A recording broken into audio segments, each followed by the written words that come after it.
it just sealed itself in a freaking black screen. I have um, daylight, but also I mean I can change out spells when we rest, Oh and yeah, I that's true. don't know always what we're gonna do, and also sometimes we rest in the middle of a game, and I didn't think ahead to what other spells I wanted to pick. If we happen to have done that, so I have access to spells like that, but it doesn't mean I always have them. Yeah, gotcha. And if you pick something like that, Scout doesn't need to pick that one anymore necessarily. But I can because you don't get to change yours out, really, do you? Yeah. No. Yeah. Yeah, So it's no, okay yeah. to double up with those two. Not me, though. If you double up with me, we can't get rid of them. But those two can get rid of them and like switch out for something better. If we have that like base covered. I'm gonna say Flame Strike sounds pretty cool as well. Which it makes me like disengage, and they won't be able to attack me when I disengage and leave a fire trail behind, and they get damaged by it. Just for the sheer fact of disengaging. That's You pretty know, you cool. frequently disengage. That one might be good for you.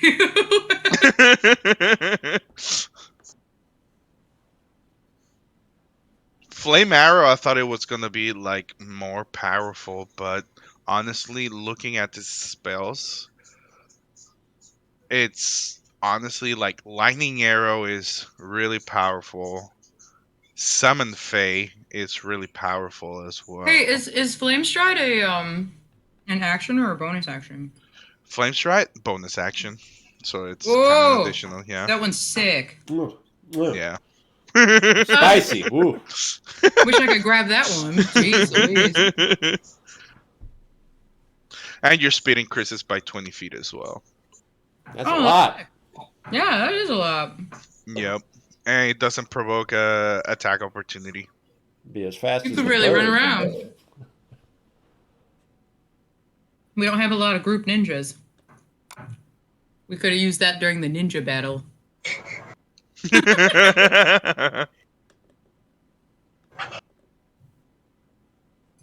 Yeah, there's so many cool spells. It's crazy. Ninjas are super cool.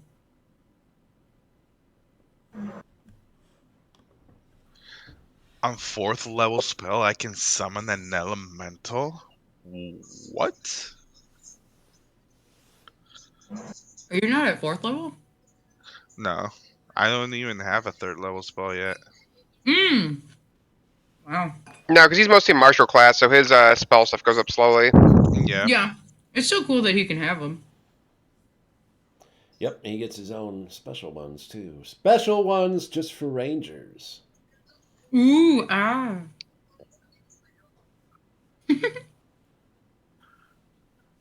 Swift Quiver. Wrath of Nature. All right, well, That's insane. while Jason prepares for the level up that has not even happened Yeah. I will just start episode number 60 with a nice round number. This one is called The Blood of the Omni. Last week, we finally found the village of Cellia in the blanket jungle that we were sent on quite a while ago by the Empress Pardid. They were complaining about jungle demons. And because most of Mochipa's strongest and most capable warriors come from the blanket jungle, the Empress was not willing to commit warriors to Karenia's cause until their problem was solved. And so sent you all to figure out what it was. Over the course of that journey, you have discovered that the bugs, which are the strange race of monsters that are currently being championed by the judge, have somehow infiltrated Mochipa. They have, through some means cross the ocean, although that seemed to have been impossible for them. And now there is a sort of infectious maggot infestation that has breached itself into the blanket jungle and is corrupting some of the local citizenry and turning them into bug-like monsters. You fought a few before you found the village, and then when you finally got there, you found that there was an all-out battle between the warriors of the village and a sort of cadre of these strange, malformed monstrosities attacking it. There's evidence that such battles have been taking place frequently and that casualties have been high. You don't know exactly how many villagers or warriors from Mochipa have been lost, but you do know how many corrupted people from the blanket jungle have been killed in these battles, because you've seen the piles of burned bodies that they've stacked up after each fight. Gideon seemed to have recognized one of the people in the fight and ran to his aid. The two of them embraced each other and have since, I don't want to say ignored you, but they've clearly had something else that they really needed to take care of. And through magical means, you have also discovered that some of those bodies in those burning piles still contain living maggots, that the fires have not completely consumed all of them. So we will pick up in the aftermath of that fight. The sounds of fighting kind of die away as the last few people have been taken out. The last few monsters have been slain. It gets replaced with this sort of growling, moaning, whimpering cries of the wounded. There are several warriors that fell during the battle but did not die, and they've been left sort of writhing on the ground. The others are trying frantically to enact some sort of triage and find the most injured people and do their best to take care of them. But the warriors of this village are martial fighters. They are, fang and steel more than manipulators of the magical arts or sophisticated healers. So they're doing what they can with basic first aid and medical knowledge to help treat these people. And they're also suffering from wounds that they're altogether unfamiliar with. They don't have big bug monsters around here all the time. And as you all are fully aware, the bugs have certain extra means to wound their foes that traditional medicine is just not an adequate solution for. So Gideon and his companion sort of set to trying to help treat the wounded and trying to just make sense of the chaos. What do the rest of you want to do in that time? I can help with wound management. In what way would you like to do so? I can cast Cure Wounds 3 times. There are certainly going to be more than 3 people that are in need of healing. Are you willing to just expend all of your spell slots on healing people? They're all my level ones. So not all of them, just all of the first level spell slots.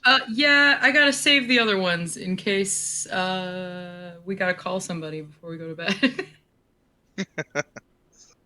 I would probably expend all of my remaining spell slots, including my final third, which is Aura Vitality, which would essentially, because it's a concentration for up to a minute, so I figured that'd give me 10 people I could heal. I think I can heal a total of like 15 people. Okay. Is anyone else interested in helping out medically? I have nothing, so that's a no for me. I can. I also have Aura Vitality. and 4 other theoretical slots for healing. For which one is more cast cure wounds?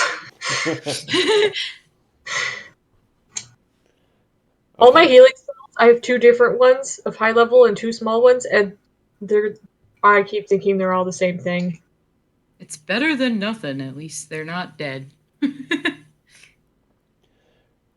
Yeah, so I guess Arvstan, you'll probably just hang back at least for the next 1 or 2 minutes as your Yeah. companions sort of wander out towards the sort of carnage, this leftover battlefield. And you can see from your vantage point that a lot of these Omni warriors, and you can see actually a few villagers, like children and elderly, that were inside of dwellings or kind of emerge out to kind of take stock of the aftermath. You'll see Hajite, of course, hurrying over towards people and touching them and passing some magical energy into them to help recover some of their more grievous wounds, at least get them up and able to move again so that they can rest and recover on their own. But Ravi and Kriv just sort of walk out amongst all of these fallen people, and then you see magic pouring out of them and flowing into, at least 20 people. Have this magic just sort of seep out of these two, like, savior looking figures almost. And people that are screaming and dying just like slowly start to relax and get back up on their feet. You can see the other Omni warriors watching them in awe because, not only is this a healing magic that they don't possess in any great quantity, but it's actually like a higher level healing magic. Clerics like Ravi just don't exist anymore. What is Gideon doing at this point? Gideon and his companion, they are taking some of the fallen warriors away. They're dragging them out of sight. I'll walk up towards Gideon and ask him if there's anything that I can do to help. He's got his mouth full because he has to, drag them with his mouth. But he'll put one down for a moment. He'll sort of gesture towards one of the smaller ones, um, kind of like a raccoon, like Wolverine looking almost person that just fell in the most recent battle, and ask you to, take him and follow us. All right, I'll do that. And they'll start dragging. You see, he's got just like this massive, like a pachyderm type person. He's just kind of dragging across the floor. Before I start dragging the fallen one, I want to check out and see just in case if it has worms, like any of the maggots or anything like that around him, trying to like possess it or something like Trying that. to get inside of it. You can do a quick Yes. investigation check if you want. It is a difficult look because it's covered in hair. This one especially is exceptionally hairy. He's got hair in between his paw pads and really thick around his head and his neck. You said investigation? Yeah. 14. You do a search over of this body. You're looking for maggots that are trying to possess his dead form. You don't find anything with your 14.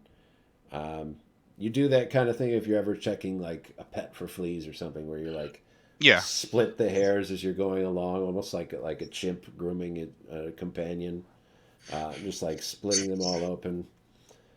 Um, Gideon seems a bit confused that you're doing that with a dead person, but he doesn't stop you. He just keeps taking his person away.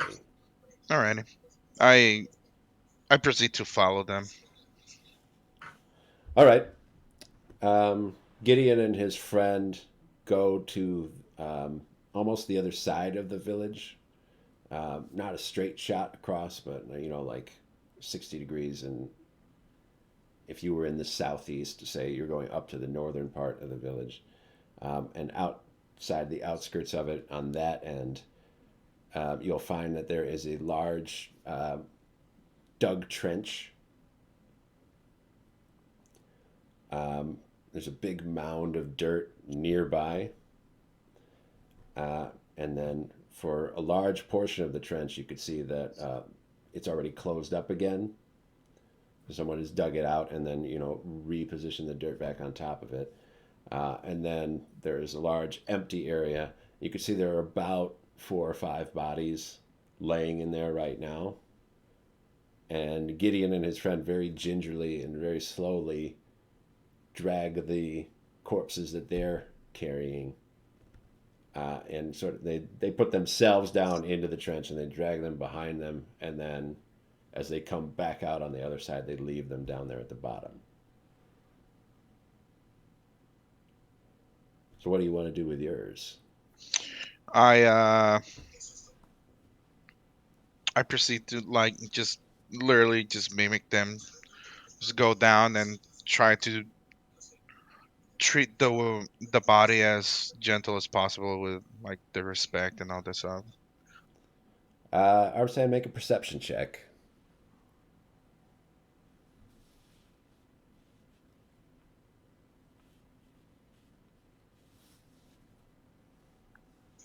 Ten. Gideon's a little harder to read as you're looking at him. He seems like he's not any worse off than he has ever been in any other battle. When you look at his friend, you can see that blood is pooling underneath him while he's working. It's staining his fur and coming out of wounds. And just from the quick glance at him, you could see that some of those injuries didn't even occur in this battle. They maybe just reopened from something else that has happened recently. But he doesn't really give any indication that he is in pain or anything. And as soon as he gets that body down into the trench, he rushes back off to the battlefield again. Gideon, before you leave, is your friend okay? I saw him. He's bleeding a lot from, and I'm not sure if it's wounds that he has at the moment or if it's just from carrying the bodies. Is he okay? Does he need help? I'm certain he's aware. I wouldn't mention it to him. Not now. But wouldn't it be danger if he keeps losing blood though? That we won't be able to stop him at this moment. Okay. Well, let's keep an eye on him. We don't want anything. We don't need any more falling. And I would if it's going to be at that point, we should let Ravi or Hashite or Kriv know so they can help him immediately. Yeah. Gideon kind of gives you a solemn nod, and then he's going to also hurry back to the battlefield. Back there where you guys are sort of healing people, we're giving them a little bit, but this is, in terms of hit points, they're still going to be in the single digits or the low double digits, because you're trying to spread it out to as many people as possible. So they're still hurt. You'll see them sort of limp their way back to their homes. You'll see some of their families come out, rush out to greet them, and support them as they try to make their way back.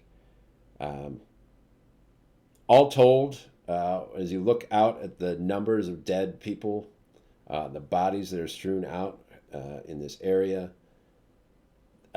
it looks like the villagers, the warriors, were much more successful. There are a lot more of these sort of twisted monster corpses than there are just actual Omni corpses. You think there's probably less than 10 more villager bodies here, but there are at least a few dozen of these monsters dead. So I guess the question at this point is, where do you want to focus your efforts? Are we trying to help Arvistan and Gideon and Gideon's friend get the Omni corpses to the other side of the village and into the trenches, or um, are you more concerned about the dead monsters?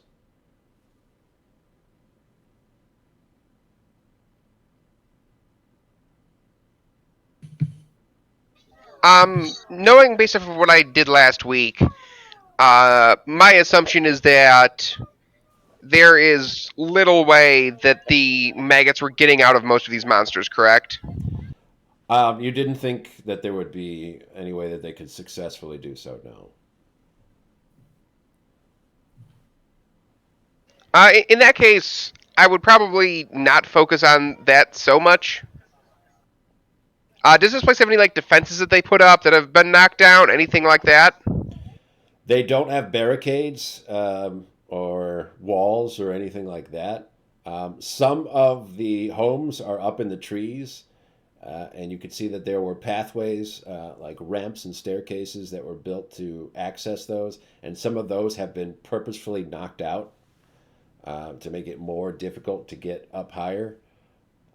But for the most part, they don't seem to have much in the way of, it's not a fortress town or anything like that. They don't have a natural defense, and it doesn't really look like they've uh, built anything recently, like a makeshift barricade or anything, uh, to mitigate any of that in any way.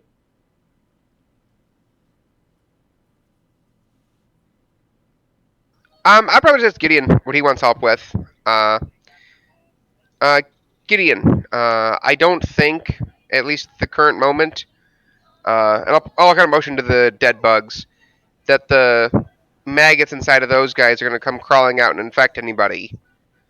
Um, I notice this place doesn't really have much in the way of defenses. What do you think we should do to help? Well, Corellian walls and fortifications would not lend themselves well to the tactics used by the villagers here. I think fortification might hinder them more than help them. It's against their nature to hem themselves in and wait for rescue. It would be difficult to convince them to do anything otherwise. I know that you've been doing some work treating the wounded. If there's anything else that you are aware of or capable of in that arena, uh, you might want to check on them in their homes, see if there's anyone that might need a little extra, or if there are any that you think might not survive for long on their own, if there's anything you can do to help them. I'll give it my all. Yeah, and keep an eye on Gideon's friend. He seems to be bleeding a lot, but Gideon said to let him be for the moment. I mean, I'm magically tapped for now until tomorrow, but my knowledge of medicine is still pretty high, so I can set broken bones and that kind of stuff. I have two low ones I can use. Two cure wounds in there. Then I'm tapped. Yeah, just Gideon said to just let him be because there's nothing that's gonna stop him right now until everything calms down. But whenever we were dragging the bodies, I saw him bleeding a lot, and I don't know if it's from carrying the bodies or if it's himself. So just keep an eye on him.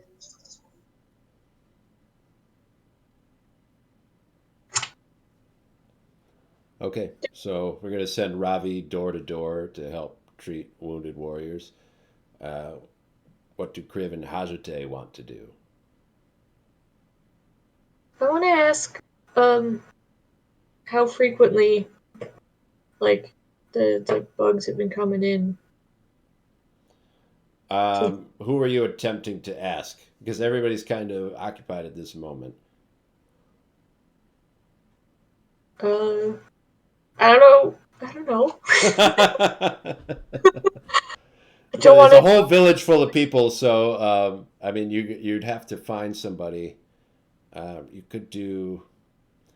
I guess I'd give you a quick investigation check just to get around the village and find somebody that could potentially have time to talk about it. Investigation 12. Okay. As far as the people that have been fighting these bug monsters, most of them seem either too injured to really talk very much right now, too tired to really focus, or perhaps too traumatized to really want to discuss what's happening. Your best bet is talking to a child. That's what you determine with your 12. So you try to find a kid to talk to. Kids like to talk. Kids probably would have something that they could say right now. I feel like this is about to be really depressing, Dave. Is it not depressing right now? Like, Try to ramp it up.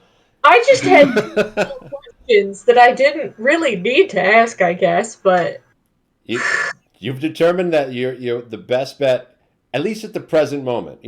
If you wait a few hours, things might change a little bit. But if you wanted to ask questions right now, your best bet to have somebody that will actually be able to take time and talk to you is to talk to a kid. Now, it's up to you if you actually want to do that or not.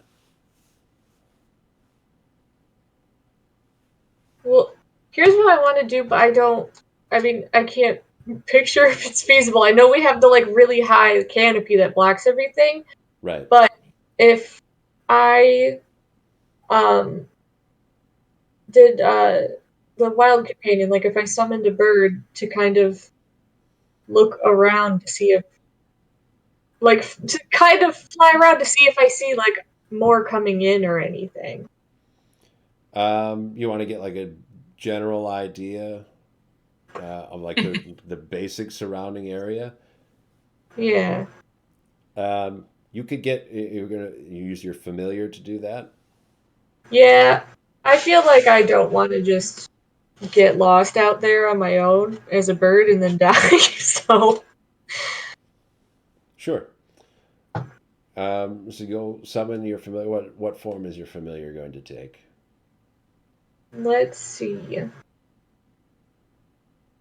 Like a hawk? Or what are the I guess you said there weren't really birds here, so yeah, a hawk, which might stick out, but that's fine. Sure.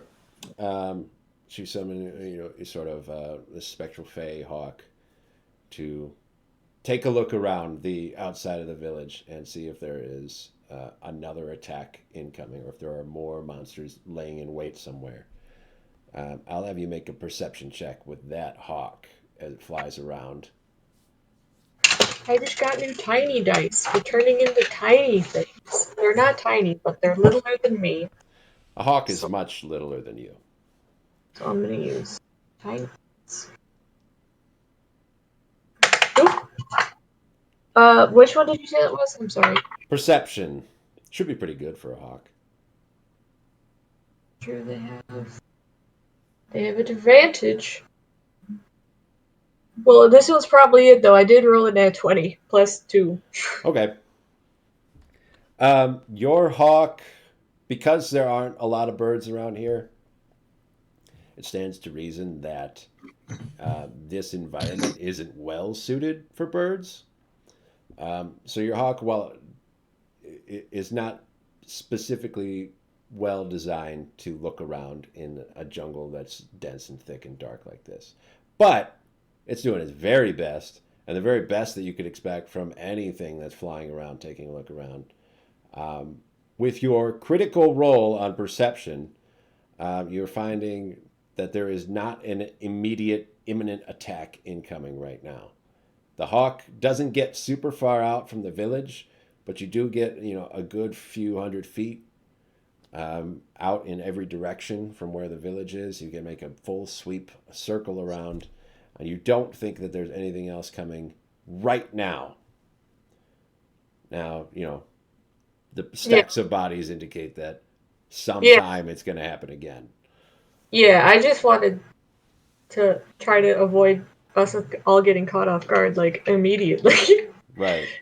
Do I see anything that's not just the jungle stuff? Like, is there any, like, rivers or bodies of water, I guess? You. I mean, in the round that area around the village, there's going to be places where they can get water. So a river seems like a bit much. You might find something more like a creek or a stream that the villagers use to source for their own water.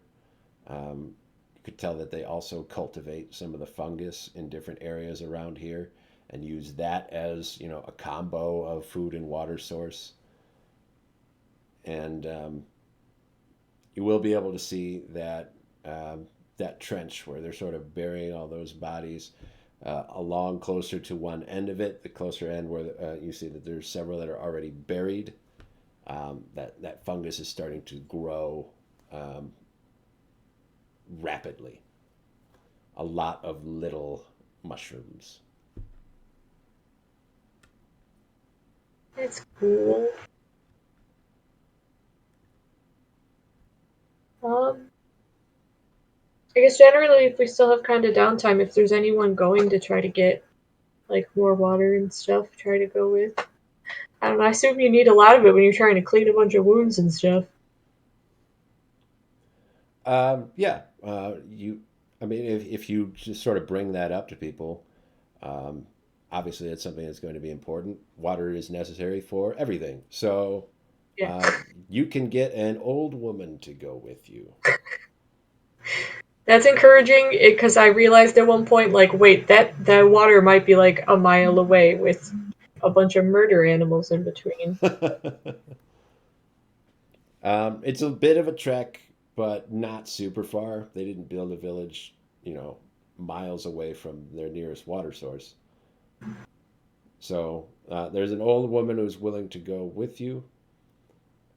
She sort of drags behind her a sled full of buckets. She doesn't look like she would be strong enough, really, to drag that when it's all full of water. But she seems pretty confident in doing so. I'll get it on the way back. And she just sort of kind of starts to shuffle out. She's got like a kind of mole-like quality to her. So she's got her paws are kind of bent inward, and she's got like this kind of bow-legged kind of shuffle. You see her whole body kind of rocks back and forth as she moves forward. Is it like how Shandy walks? Yes, but more so, even more pronounced. Okay. And she's not fast. Yeah. If you've got a speed of 30, you can think of her as more like 10. She's just kind of slowly going, and she's like harnessed into this sled. She's just kind of dragging it behind her as she goes. So Crib's going with an old woman to fetch water. Hajite, what are you going to do? I want to investigate monster corpses. All right. Is there anything in particular you're going to be looking for? My specific intent is whether or not these creatures can reproduce, or if they have been like are they full of maggots or like that kind of deal? We're doing an autopsy. I'd really have to like dig around. Yeah. That is going to be an intelligence medicine check. Okay. Medicine is usually wisdom, so you're going to use your intelligence modifier. If you're proficient in medicine, you can add your proficiency bonus. I am not. All right. I'm going to guess your intelligence modifier is probably not high. Wow, Dave. Nobody's easy. 17. So that's really good. Where do you want to do this? Gotta stop doing this kind of stuff in public. Can I like find one that's like very outskirts? There, I mean, the battlefield is on the outside of the village, so you could do it there. If I guess the question is, do you want to move it before you start cutting it open, or do you want to do it right there where it lays? I want to pick a big one, and I want to do it where it is laying. Okay. You'll pick one of those big, that's sort of like bear-sized, with the multiple legs. It has that kind of like spider-like quality to it. And you'll start cutting it open. With your 17, you use a very surgical, measured, and what's the word I'm looking for? Scientific approach to taking it apart. So you're splitting open its skin and peeling back the skin very carefully. You're cutting through, separating it from all the muscle underneath. When you crack into its abdomen, you spread the ribs in a very careful way. You're pulling each and every organ out and separating it, cataloging them, trying to make sure that all the ones that you expect to be there are there. You're finding lungs, you find a heart, there's a liver, there's a bladder, there's intestines, a stomach, most of everything that you think should be there. You're not an expert, you're not a surgeon, so you're like, you're just kind of assuming you know what everything is, and a lot of the major ones you're fairly certain on. You get those and you see that those are correct and right where they are supposed to be. First thing that you'll note, the bones are different. We saw this before with those sort of lizard-like ones, that their bones had extended and it actually split the skin on top of them, showing that the bones had grown faster than the rest of their body had, and their body was struggling to keep up. You can see that the bones here, especially when you look at the rib cage, where it should be, a number of intersecting ribs that sort of all connect to a sternum in the center and kind of branch out. The gaps in between them have been being filled. So that rib cage is starting to turn into just one solid plate of bone. And that solid plate is further extended than it should be. So, the breakdown that you get from that, or at least the inference that you would take from that, is that an endoskeleton is being transformed into an exoskeleton. Oh, I was worried about that. The bones inside of them are being transformed to be outside of them to help protect them with the sort of armor plating.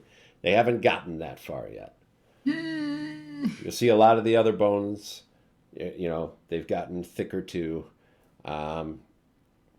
17 is really good. You probably saw into a femur. Split it open. You'll find that the interior portion is a lot more hollow, and that a lot of the blood vessels and the muscle fibers and the sinews and the tissues that should be around the outside of the bone, with the bone acting as a skeletal structure supporting all of those things. You're finding those inside of the bone also now. So it's got them both on the outside and the inside at this point. And so you split that whole femur open lengthwise all the way down and sort of crack it in pieces. Luckily, nobody is concerned with what you're doing. They're all focused on themselves and their families right now, and trying to make sure they're treating each other and getting healthy again. So, because it's very gruesome. That is good. And you're getting a lot of blood spray as you're cracking in and snapping open all of these things.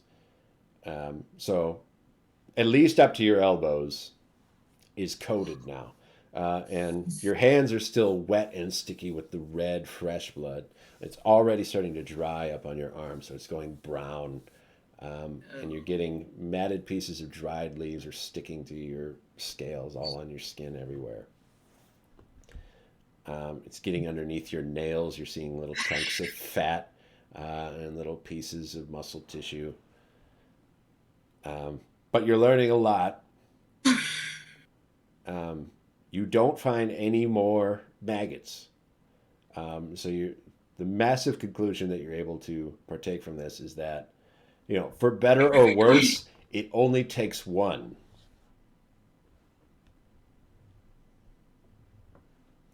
And it doesn't look like this creature is producing any more. Nowhere in all of those organ systems do you find any sort of mechanism for producing any more maggots. Well, that's good. I guess it was worth it then.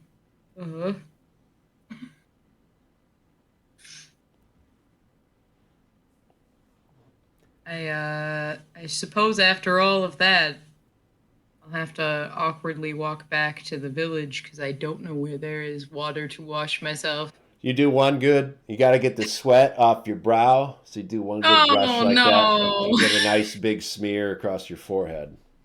I'm gonna choose to ignore and pretend I'm not covered in blood. Sure.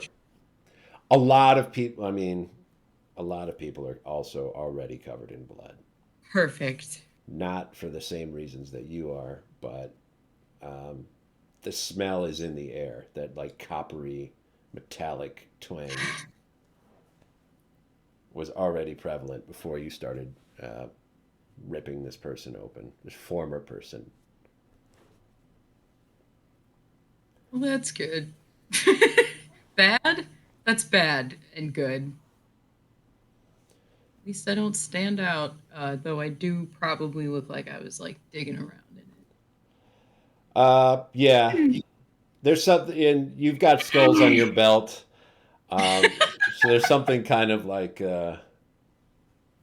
demonic about you already, just in your sort of presence. But not in the way that anyone in this village would say, because they already have demons to deal with. Okay. Well, we'll see how you are received once you return back to all of the people in a moment here. In the midst of that autopsy, Arvestan and the cats will finish taking the warrior bodies back towards the trench, and then Gideon's friend will start burying them. He starts pushing dirt back over onto these new bodies and covering them all up. It's going to take him a little while. I'll just help out. Just not saying anything. It's just looking into whatever I can help out with to make a little bit less of work for them. Well, your efforts are really received as more of a gesture than anything, because they don't have shovels or tools to be able to dig this. They're just using their great big paws. You don't have those. You have two little elf hands. Yep. One of them is like a tree branch, basically. It is. So you're just kind of like scooping handfuls of dirt. They're doing a lot more. They're doing big, massive swipes. Yeah, I'm just like on my knee, just like trying to push, just pushing sand. Yeah, so the effect that you're having is greatly reduced in comparison to what they're doing, but they don't stop you. They understand that this is obviously more symbolic. It's more symbolic for everyone to do this, and seeing you doing that is good. It makes a good impression. Ravi, you'll check a few houses. You probably will want a needle and thread to stip up some like slash wounds. You can make a lot of headway just by closing those, suturing them shut. There are some people that are just exhausted. Um, they've been fighting for days on end without much rest. Um, you've attempted to convince them that they need to sleep, that they, like, if there's another battle, that they should not be fighting in it. It won't be good for them. And at the moment, they're more than happy to oblige, but you can't tell how much that message is really sinking in the long term or how effective that will be. But eventually, you will come to a house that has sort of a kerfuffle going on the outside of it. There is an older Omni gentleman. He's got like a big gray and white beard, hangs down like a foot off of his chin.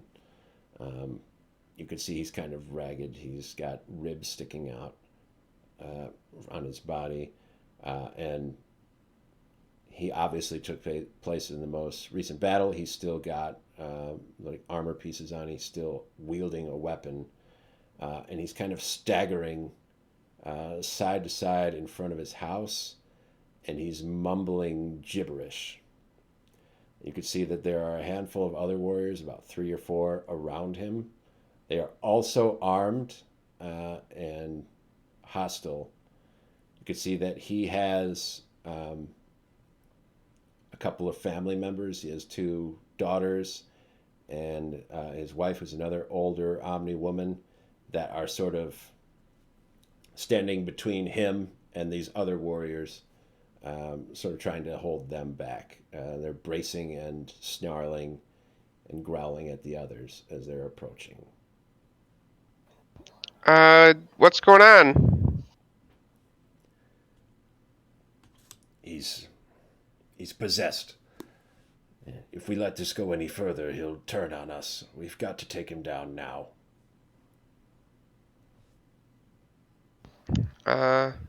May I inspect him? Do as you like, but we'll have to slay him soon. I will approach his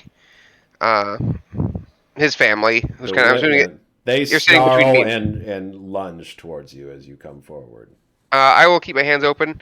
I am not here to do any harm. I just want to check him out. My father's been fighting bravely for weeks. I believe you. He's fought wars in the mountains. He's taken down rebellions.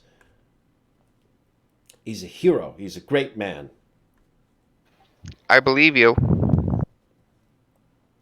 I am a healer. Let me see if I can help him.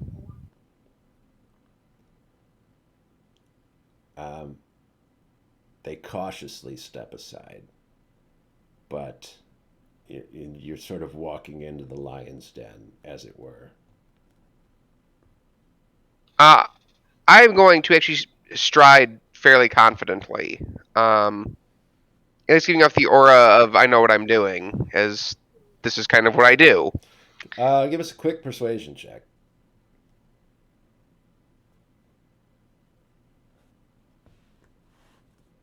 19. All right. You definitely give off that feel. You even have some of the other younger warriors that are surrounding the group sort of taking heed. They're still holding their weapons. They're still at the ready, but you can see their stance relaxes at least a little bit as you move forward. The old man is blind in one eye. He has fresh wounds from the most recent battle, and you could see he has ancient scars. Not from any recent battle. It must have been from years ago. He has a spear with him, and he's wearing like little plates of leather armor. And he's just kind of muttering.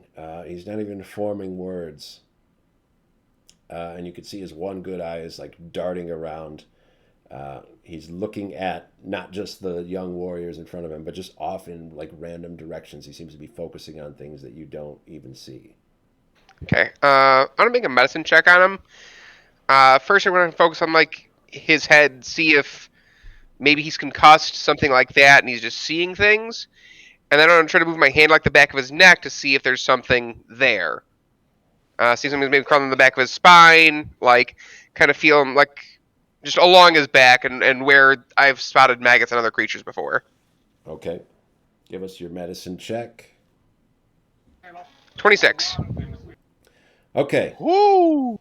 So you're getting immediately you get a feel for the external obvious wounds that are covering him. They seem more or less superficial. The ones that you could see from the outside as you're approaching. He's got slashes and scratches that don't look lethal, that you think, if properly treated, he should be able to recover from. His blind eye seems like an old wound. It's not anything that you should be able to treat. And then you move your arm to head back to feel at the back of his head, and he snaps at you. Okay. Is that just an attack roll? He did make an attack roll. It's not going to be a hit. Oh, hang on. I'm just trying to see if there's something up. I think you might have a bug, and I think I can fix it if you let me. He says, "Oh, too much, too late, too many hands." He's panting heavily. You can see his head is hanging. There's a sort of frothy blood pooling around in his teeth that kind of drips out as he opens his mouth. I am going to turn to the lot of them. Well, first I'll turn to the family. I think your father has been infected with one of the parasites that are indeed taking people over. The demons? The demons, yes. I think I might be able to exorcise these demons, but I'm going to need those guys, and I'll point to the strong young men, to hold your father down so I can inspect him.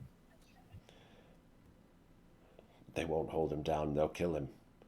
We've seen this before. They kill anyone. I'll look over to them. I think I can save this man, but I need you to not kill him if you come over. It's the safest way. The best way to be sure. The best way in the short term, maybe. But if I save him, you're up one more fighter for tomorrow. We'll need another persuasion check for this one. Oh! Alright, not quite as good. 15. We're going to keep our weapons with us. Absolutely. You can see that they all sort of just like silently motion to one another.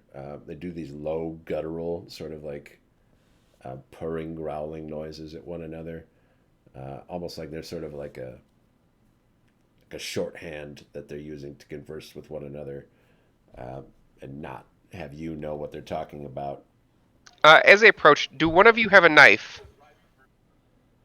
They have a knife. It's sort of size for an Omni person, so it has like a different shaped handle than you would be used to. It's meant to be held in a mouth, and it's got like a big bony curved blade on it.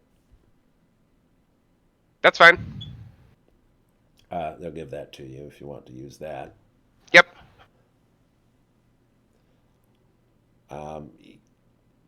There's sort of a battle to get this guy held down onto the ground. I'll help make a strength check with them to wrestle him to the ground. We're going to try to grapple him. I'll have one of the younger people approach him for a grapple attempt. They're going to grab him. I need to get a strength check from you and from everyone else to get him down to the ground. 11. All right. It might not have taken all of you, but it definitely takes more than one person to keep him down. Okay, and then I'll go to feel the back of his neck. Okay. You'll feel there. Just give us a quick... I suppose it would be medicine again, just to make sure. 18. Okay, there is certainly a wound on the back of his neck. Is the It's wound still open? it is currently still open. It's got it's starting to scab, but you think it's a fresh enough scab that if you peeled it off, it would start bleeding again. I will do that and try to feel around and see if I can get find a bug on the inside of the wound. All right, he roars out in pain when you start putting your finger inside of an open wound in his back. Yep. He jerks and pulls against you. So I'm going to have you make another medicine check, this one with dexterity instead of wisdom. Oof. That is a natural 20. All right. You feel around, you get your finger Whoa. into the wound. You feel backwards a little bit more. You're looking for the maggot that you suspect has crawled inside of him. If it has, it's further than the length of your finger.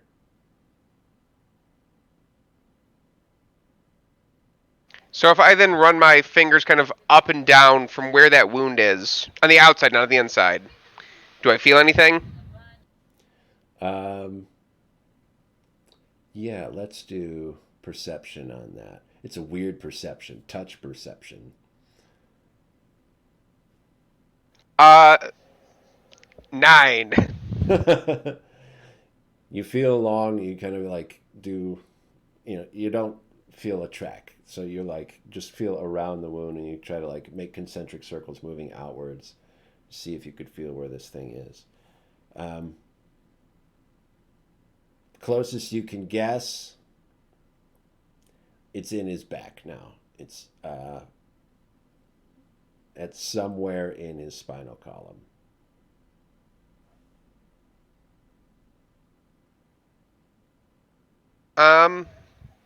I'm pretty sure it's moved down, which is different than the demons we got in Karena, which move up towards your the back of your head. The problem is I'm not entirely sure where. Um, let's see. You've got the warriors close to him and on top of him right now. What if I now? Is he like furred or scaled? He's a furry guy. Okay. What if I went along his spine, right? And because he's got fur, and just pull up some of the tuff, and see if, and just kind of like slowly work my way down, hand over hand, to see if one of the spots I get to, there's a lump. Okay, we're checking it for lumps. Yep. Very important thing to do on a regular basis. Once a month, check for lumps. Watch your spine, particularly because maggot cancer is a bitch. We don't want to get something like that. We do not. Make sure you get that treated as soon as possible. Catch it early if you can. So, you start pulling up on the loose fur on his back. You're using the tips of your fingers as you pull up those bits of loose skin, using the tips of your fingers to sort of feel on the vertebrae to see if there's any spot on there where something is raised up in a way that is different from the rest of it. You will find in the position where you've seen on some of the other corpses of the people that have already had maggots inside of them, the ones that had sprouted wings, that there is a maggot there. You touch it and it wiggles and contracts kind of closer in towards the vertebrae. But you think it's definitely got itself lodged in there.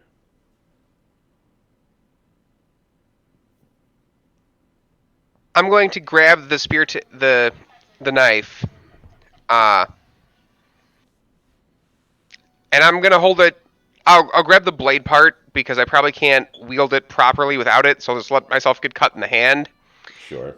And take care of just the tip of it, and slowly jab it in, and pull back a little bit, just a couple of inches. If I if I hear like a secondary squish of a maggot, I will probably stop to see if he's come to. If not, I'll make a decision, probably yay big, 2-3 inches, and see if I can feel it that way. So you're Robbie being ruthless. are we just attempting to cut his skin open, like to make an incision to get in there, or are we trying to stab into the maggot itself? I will try to get. I'm gonna say I'm gonna try to make just the incision to pull the maggot out, but I would rather go this much too deep and kill the maggot than not deep enough and have to go back and cut him again. Okay. So do you want to take that bit of loose skin on his back and like bunch it up to get an incision above the maggot and then let it relax to get to where the maggot is? Or do you want to try to like get it flat, see where at this point where the maggot is, and try to cut it right now? I imagine with him being a older Omni creature, if I try to pull his skin taut, right, it's gonna be just kind of like this weird thick hide that's gonna be real hard for me to get through. Is that kind of my interpretation? He's kind of leathery. It's like really dry skin. And he's got, I mean, all of these guys are. He's got this like furry beast hide. It's thick already. Yes. In that case, I will try to kind of, I'm gonna say dig around it, like bunch it up and go that way. Okay. Uh, we can get a regular medicine check on this. We don't need the dexterity if we were bunching up a bunch of skin. We're just kind of trying to cut through a hide, essentially. 17. Okay. Um, he's gonna pass out. He's already been wounded too much in the fight, and this is just a bit too much. His old bones kind of give way. You could see that his family members are not happy that that has happened. They didn't expect him because he's just had his life threatened, and then all of these warriors that were threatening his life have piled up on top of him, and now he has gone unconscious. So they start they like tackle. Not you, but one of the people that's holding him down. And they sort of start to tussle in the dirt. They kick up a little whirlwind, and they kind of battle with each other there for a second. You can see they all kind of get up. They get off of him, and they kind of start like squaring off and kind of wrestling with one another. But they leave you there with this unconscious older guy. I'm going to ignore that situation and keep focused. Okay. You can split up that bit of skin. You've cut enough that you could see some of the bone. You could see muscles stretched across his back. You could see the maggot dug into his spine. Do I think I can peel it off? I'm going to try to peel it off, and if I can't, then I'm going to use the thing to insert into the maggot and just cut him open. Okay. So you pinch him. It Yep. gets all really quick, like almost like a nerve reaction. So you touch it, it like flattens out. It sinks in a little bit. You try to like tug on it a little bit. It's like an earthworm that's digging as you're trying to pull it out of the ground. You can feel it like going further. So you quickly try to cut into it to try to remove it or to at least kill it as it's trying to make its way in. That's going to be a medicine dexterity check. Again, not quite as good. All right, 15. Okay. You stab into the maggot. It writhes again. You kind of twist back. A little bit of like green pus kind of erupts out, frosts around the blade. The maggot stops moving, and he stops breathing.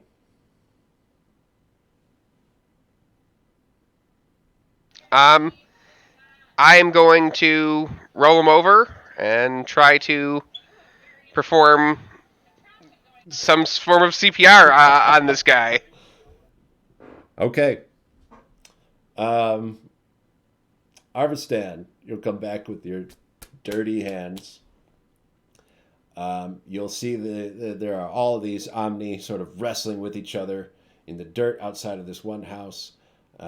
Gideon and his friend leap into the fray, and they sort of use massive paw strikes and knock these people away. You can see that they hit some of those young warriors and they blast them back like 15 feet. They go sailing through the air and they like skid on the ground. And as they try to like suss out what the kerfuffle is about, you see Ravi desperately trying to perform some sort of bestial CPR. I will also cast, because it's a cantrip, Spare the Dying. Sure. Okay. Just because that would be a natural response. I understand. Do you want to help in any way? Robbie, what's happening here? Why everybody's? Why are you in the middle of all this fight? What's happening? I'm going to ignore him. He's Okay. pumping. Okay. You need help with anything? What do you want me to do? Unless you got some sort of magic healing. Do you have a potion on you? Actually, I think I do. And I will try to pour it down the man's throat. Okay. Cast Spare the Dying onto him. And then you do a little makeshift CPR. You don't know how successful that's going to be. You uncork your health potion. You pour it down into his mouth, down his throat. He sputters. He like chokes on it a little bit, and then he wakes up. You see that his family stops and turns to him. They rush over to his side. He starts to get up onto his feet. He gets his front legs up, and he starts lifting himself up, but his back legs don't move.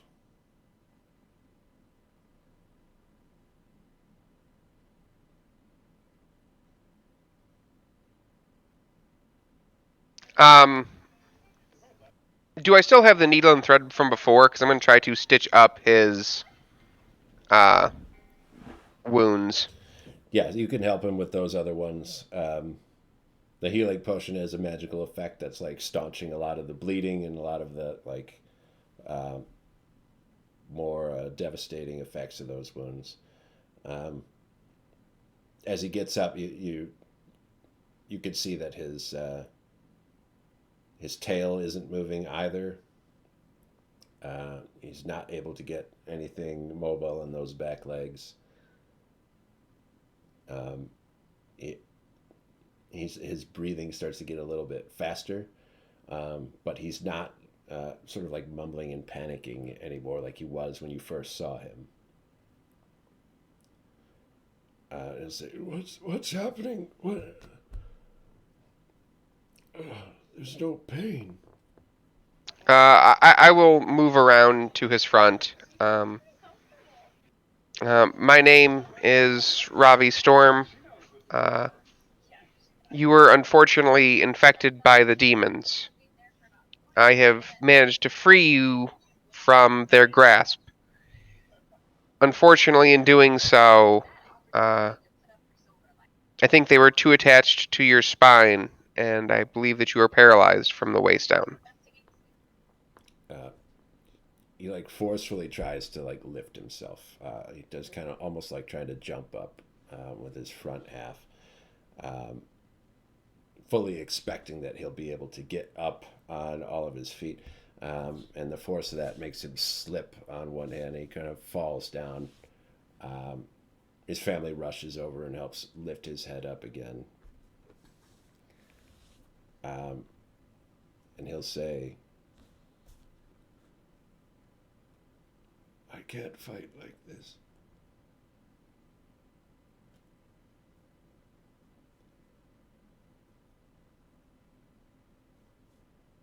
I'm sorry. I'm sure that there are other things you could do to help out the people here. But as far as kind of martial hand-to-hand combat, I do not know if you will be able to do that.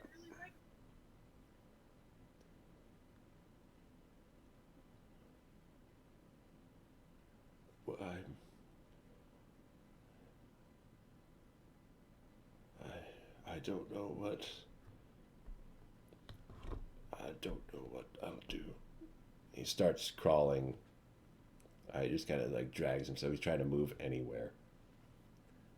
He starts crawling. He's pulling with his front paws. You can see his daughters and his wife rush to help him. They're doing what they can to help him get mobile, and they're trying to steer him towards the house. They want to get him inside and away from prying eyes. You could see the young warriors. They already had a sort of sadness about him at the thought of having to kill this old guy, but it seems like it's even worse now. Um, they look at him and you can see grief in their eyes, the same as if they're looking at a dead body. I will hand the knife back to whoever gave it to me. You'll say you did what you could. I'll just nod.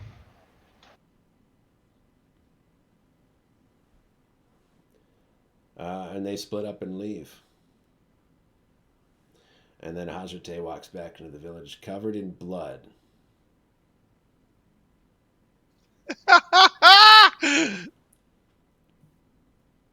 Of course. Great timing as always. Hashite, what mouth of a beast did you crawl into? Why are you full of blood? What's your problem? You're normally like really, really careful with your dresses and all that. I don't see any of that on you right now. I know. It's really disgusting. I need mean, power. it's kind of funny. But are you okay? I'm fine. It's not mine. Oh, okay. I learned a lot of things, though. I did an autopsy on one of the monsters. Also, that's what it is. Okay. What do you find out? I don't think they reproduce in the bodies. Maybe there's a nest? I also think you only need one to possess people, so we don't really have to worry about there being multiple of them in one person.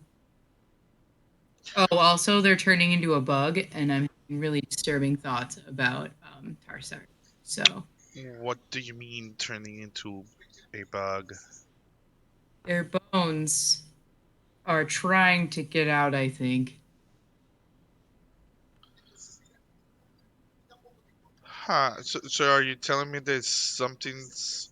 Are they trying to like transform into something like in the sand? What we encounter in the sand? I'm starting to think that those were just people.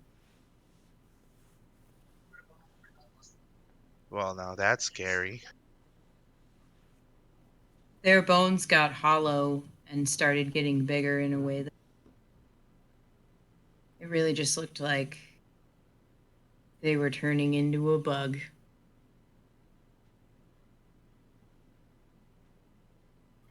Huh. They don't have a rib cage anymore. It's more like a rib box.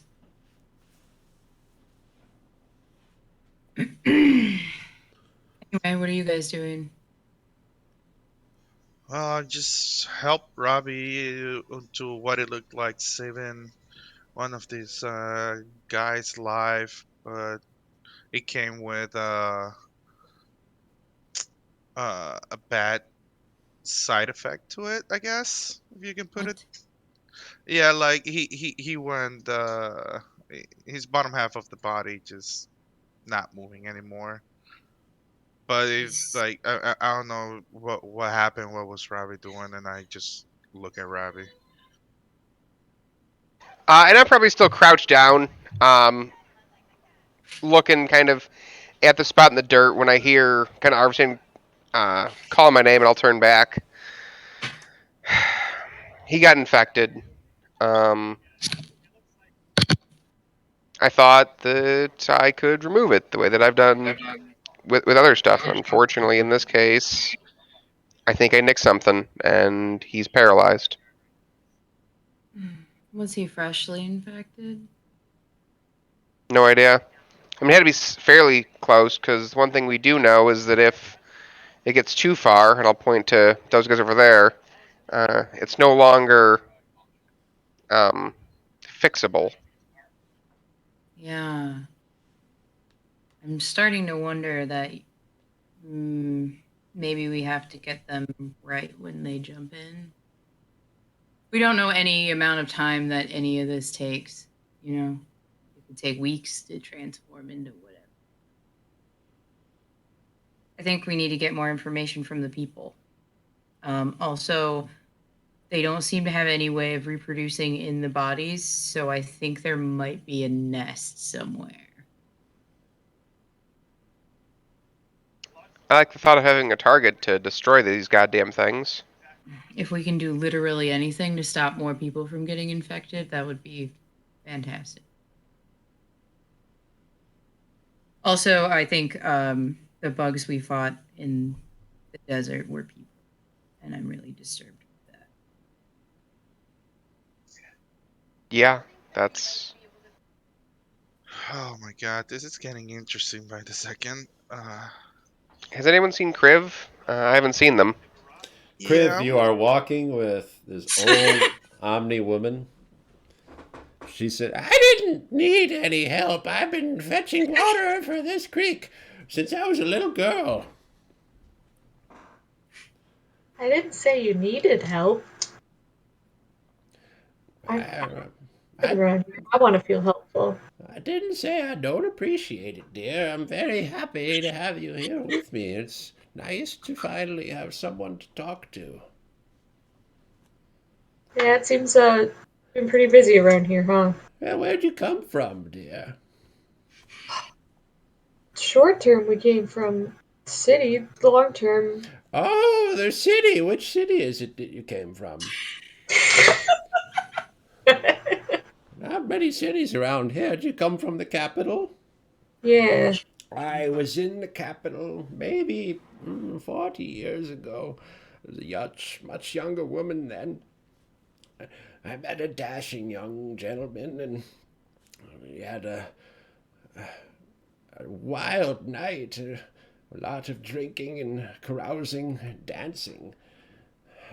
But I never got his name, and well, it came time to come back home, and I just plumb forgot about him. Did you see him while you were out there? I might have. It sure sounds like he'd be interesting. You've already had a wild life, huh? You know, I don't even know your name. My name is Preen. Nice to meet you, Preen. What's yours? Priv. Griv, you do much water fetching? No. Really? First timer, are you? I think so, maybe. Well, keep your eyes peeled, youngster. You're about to learn from a pro. Very excited, actually. She'll eventually get herself to the creek and waddle over to it. She's dragging this cart full of buckets behind her. And she'll say, the secret is you think you can go faster if you fill more than one bucket at once, but you're really just going to waste more time because you'll lose some and have to chase them down the water, and then you might slip and fall in and get your fur all wet. And if you've got wet fur, you'll collect spores faster. I had so many spores in my hide once when I fell in as a little girl that I started growing mushrooms out of my back. My mother was so upset with me, she pulled them out. It took her nearly 3 hours. That sounds frustrating. I would think you would just want to wash it off, but that sounds like that wouldn't help. You'd have to go back to the creek to do that, and it would be quite a journey. My mother doesn't like coming out this far, you know. I can see why. I don't know. It was fine. Grab that bucket. Come on down here. All right, all right. No reason to stand there gawking. That won't help much of anything. She just kind of dips it in. There's no special technique to getting water out of the creek. She holds the bucket in the water until the water flows into it and fills it up, and then she lifts it back out and adds it to the cart, grabs an empty bucket, and goes back to the water. She says, "What nice fluid motion, just like that." All right. Let me give it a try. You let me know how I'm doing. Well, so far you're not using your mouth, so that's a little different technique. I suppose it's, you know, to each their own. Make sure it gets real full. Put that one back. It's not enough yet. We need lots of water. All right. And Okay. hurry up. We've got a lot of people to get to. It's been a long day. You're telling me I've had my fair share of long days. You know, I was quite the young warrior woman in my prime. I believe it. Traveled all the way down to the coast with the mercenary troop.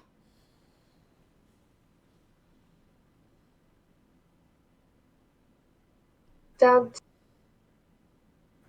Sorry, my brain went blank for a second. A You're mercenary. having trouble there? You seem to be stuttering a little bit. A mercenary troop, you say? What's your weapon of choice? For me, Yeah. I like an axe. Sort of a hatchet-sized one. You know, something you could really sink into a person. What about you? You seem like maybe a spear folk. Well, I do have this staff, but it doesn't have a blade on it. Why not? You know, I never thought about that. Hey, sir, would you bite into an apple without teeth in your mouth? I mean, probably not, but I just hit people with this. And I'll try to stab them. Oh, and But that works? kind of. It's not my specialty. I'm more of a caster, but Caster? A sometimes you fisherman, eh? I knew a fisherman once when I went with the mercenary troop down to the coast. Went out in boats every day casting nets. They'd come back with shrimp. Have you ever had shrimp? I don't think so. Not much of a caster if you can't catch a nice school of shrimp. But I suppose if there's someone that uses their hands, they're going to have a hard time with much of anything.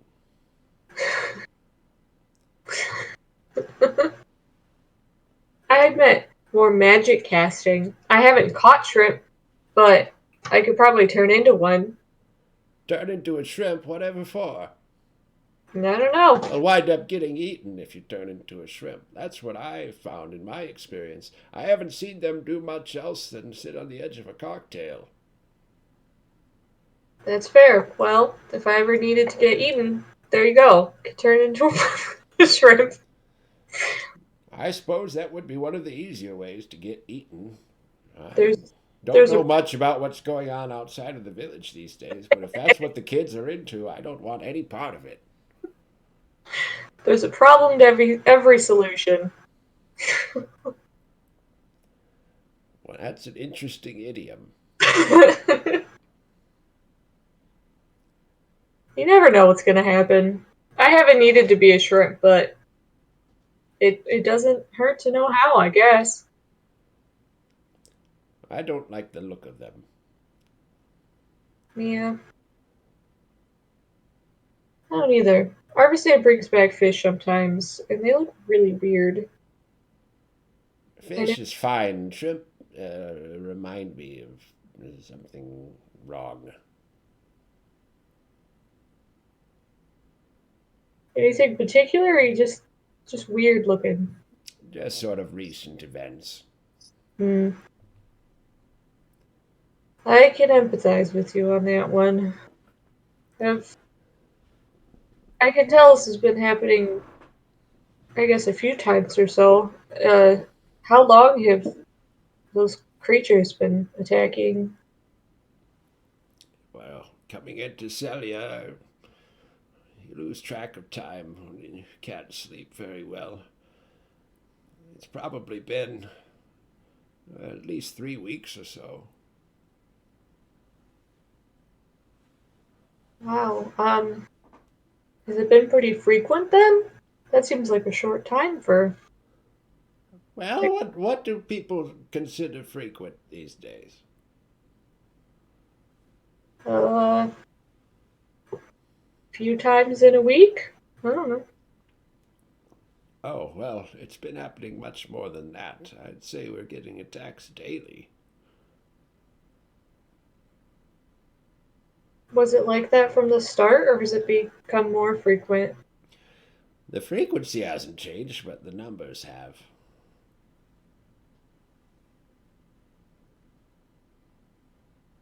Hmm. But I usually have to tuck in and hide when it happens. The old hatchet doesn't see too much action anymore. I broke a hip probably about 7 years ago, and it just didn't reset the right way. I'm more of a hindrance on the battlefield these days, but I can still be of use. I've always collected the water, and I haven't stopped doing that. By the way, could you load up those last couple of buckets for me? I'm going to Oh, get myself strapped back in here. I got him. Don't worry. Just get them on the cart there. Ugh. Let me demonstrate to you the proper dragging technique. Sure, you wouldn't like a little time off? I just gotta learn how to do it properly. See, she starts to pull it very slowly moves, much slower than she was moving before. You can see the only way that she's able to actually get it to go, she's got like these big burrowing claws that she like digs into the ground. So it's almost like climbing up a wall that's on the floor. She's just kind of like slowly trying to pull it. Let me help. Let me help. You've done everything so far. I gotta do something here. What are you gonna do? Help. Help pull it. How? We'll figure it out. I have rope. Can I tie it to something? Like a temporary addition to the. I know you've got a couple of feet on me at least, but you don't seem like you're an exceptionally strong person either.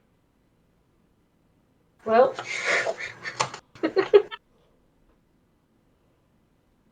I'll. Fine, I'll turn into an animal. This old lady's bullying me. With something strong but not huge. I wasn't mentally prepared for this. Strong? You can turn into a Yeah, ghost. Ghost is a big draft horse. He's designed for pulling things.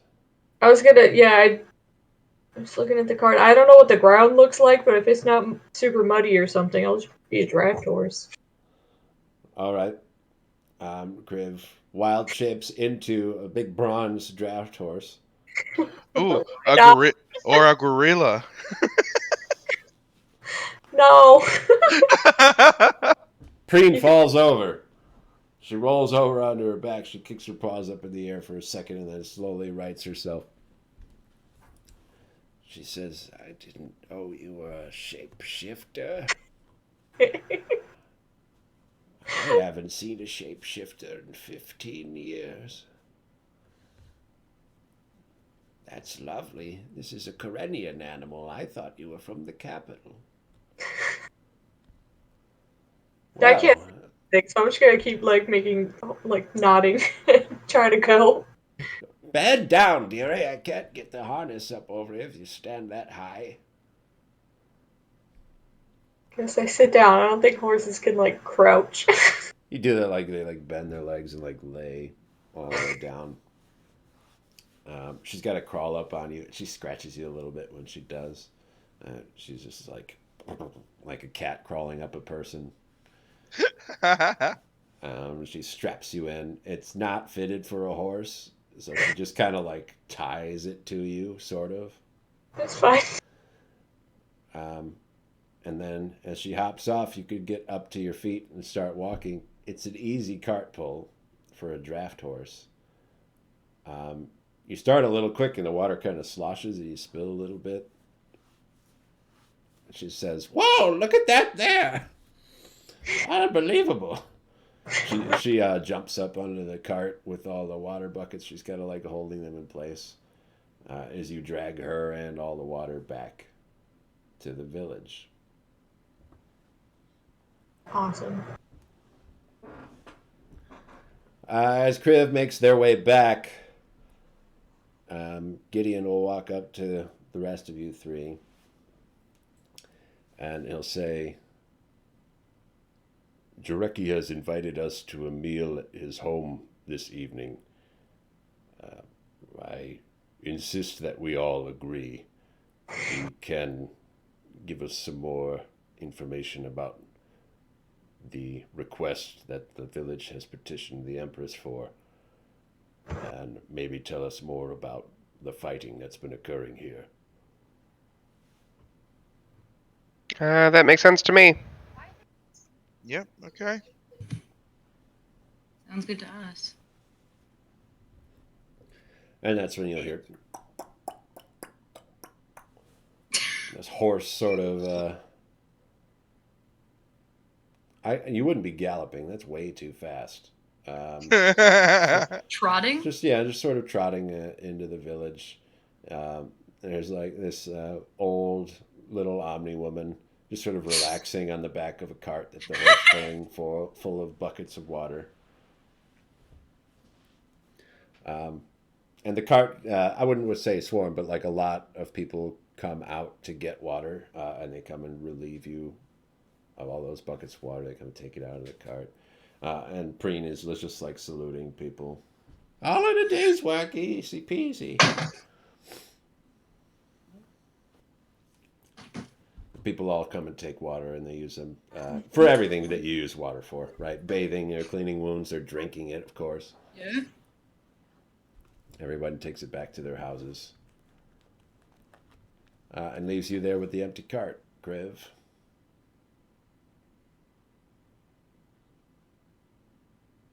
Well, I'm a horse, so I can't really say anything.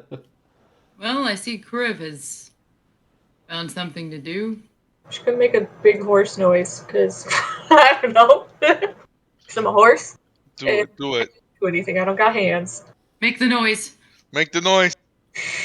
What is it? I don't even know what a loud horse noise is. It's a whinny. Come on, you can do it. You can do it. A neigh or a whinny. Yeah, I can't do that though. Horsies. Jason, I'm playing a horse right now. I'm playing a horse on TV.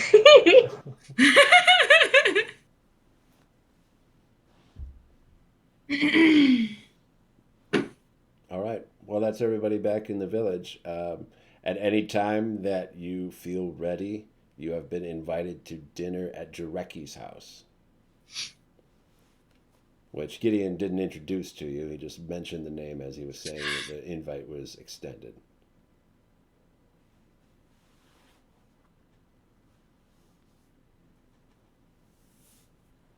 All right, well. Does anyone have anything better to do? I'm just gonna trot around in circles for a little bit. There's a horse. Very shiny horse. I mean, sometimes that's what you gotta be. You just gotta horse around. Shell's pecking at your harness, Griv.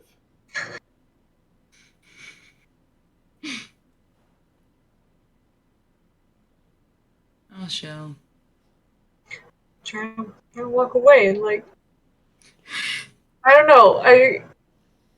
I'm like forgetting how horses work for some reason.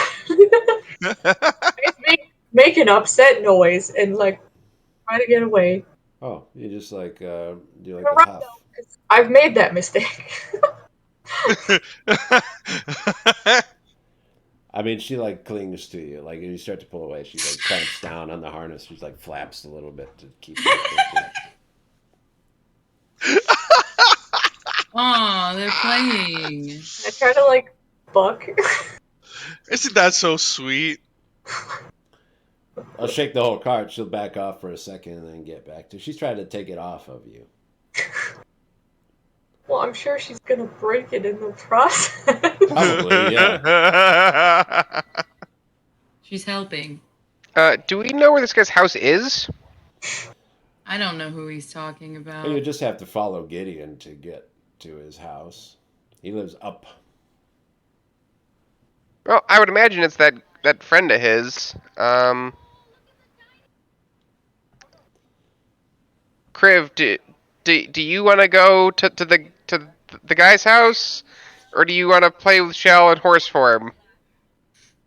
Gonna like really strong like headbutt Hajite and try to like lean over towards the cart thing, the sled. What? I'm gonna unhitch the horse. Is it a hitch? I only know cars. That works. I'll just turn back into Griff. I didn't want to get tangled in that thing. Yeah, you couldn't. Really? What were you doing? In water. What were you doing? Friends? Can't you produce water? Not today. Oh. Okay. Agite, all the water has been taken from the cart.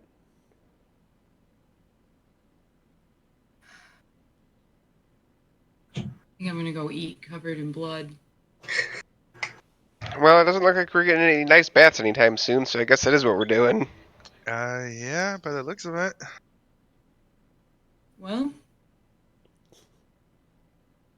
I'm sure it's fine. Been here before, many a time. You do like this. Get a lot of friction on your hands, and all that dried blood kind of coils up like Play-Doh. And then you can clean Oh it off a little no. bit. You never done that before? Oh yeah, It's I have. weird to think that I have definitely had my hands covered in blood and done like that to get the blood off. It For just, real. I'm like, I remember that. And I'm like, what? Why did I do that? Why would I have my hands all covered in blood? I know what happened. Deer. That's the Oh, only that's thing. right. I'm covered in deer blood, and you go like that, and you get it all cleaned off of your, at least off your palms. I'm gonna like wipe it on Robbie like I do every time something gets on me. Oh yeah, it gets right on his clothes too, because he didn't have a chance to put his armor on. That's okay. There you go, Robbie. I'm sharing the wealth. I look at my own hands. He's got a lot of blood on his hands too. I don't know if you needed to share. At least not with me. Sorry, my bad. I jumped the gun a little bit. It's okay. You have a routine, and you can't break it. I can change my clothes though. I have more clothes. I'm gonna change my clothes. In the middle of the village? Yeah. Yeah. What the? No. I don't know where we're going, but you said up. But I'm gonna change my clothes wherever we are. Gideon will take you to Jareki's house. He lives up in a tree. Oh, boy. He's got there's like a big fungal piece that his house is built on top of. It sort of grows out of the side of the tree.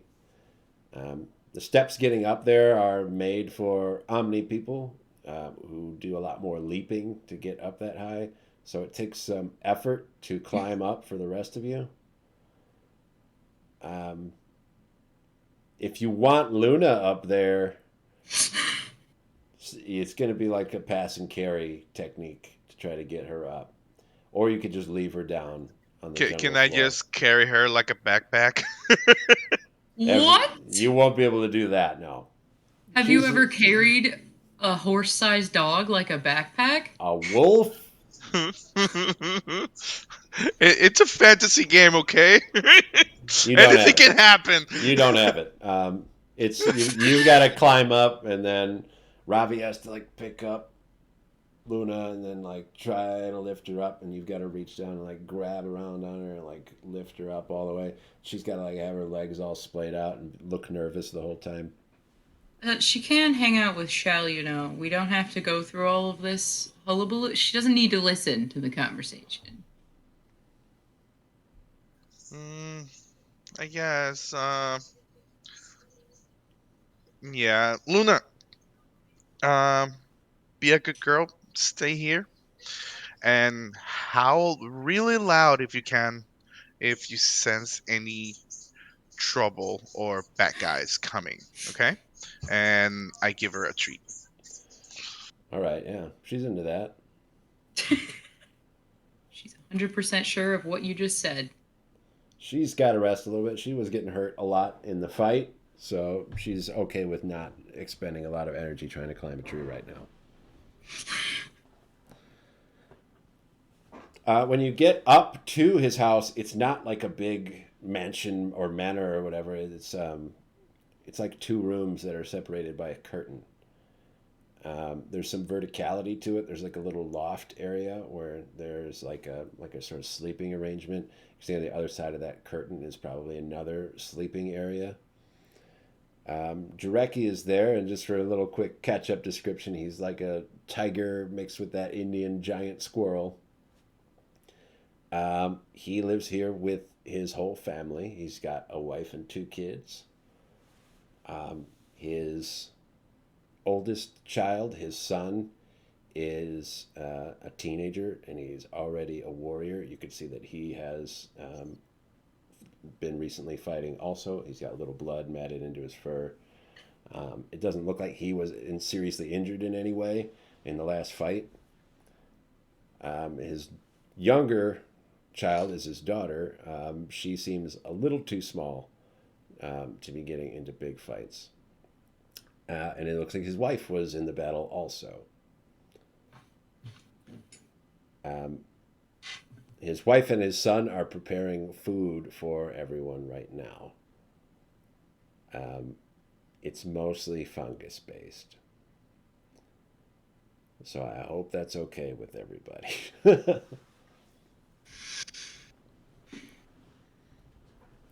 As you walk in, Jarecki, who is the head of the family, will see all of you. 2 of you are definitely covered in blood. Everybody's a little messy from having journeyed for the jungle for so long. He'll call out to his daughter. He'll say, Larry, folk can't bathe themselves. Give them a hand, won't you? And his daughter will go over to Hajite and start licking you. Ah! So she's licking the blood off of your arms. You got a little bit on your forehead, so she gets up and she like puts her paws up on your shoulders. He gets up on your forehead, starts licking the blood off of your forehead. You really don't need it. I really appreciate it, but you don't need to do that. Jarecki goes himself to Ravi and starts cleaning him also. If you just have like a small thing of water, I could just do that. This will only take a few moments. Just relax. Yep. And they lick you, the 2 of you, until you're clean. You're not like sopping wet. You've seen a cat clean themselves before. They don't have like wet tongues. It's like a That doesn't make it less weird. It doesn't feel good. If you've ever had kitty. If you've had a little cat lick you, you know that like that little hook feeling kind of scratches you as it's going. Imagine those are a lot bigger. Oh God! So it's kind of like Sandpaper. being scoured with like a dry sponge almost. You're getting sandpapered. Again, this is the second time in like a month I've been sandpapered. But it does remove the blood from you. All right, well, at least I got something. Thank you. Thanks. Gideon sort of waits nearby. He looks over at Kriv and Arvistan, and he's like, "Did you need a bath?" Looking how But- Ravi's painful face and like, no, I'm good. I'm good. Yeah, we'll need a water bath eventually, but It's no trouble. It's no trouble. They got it.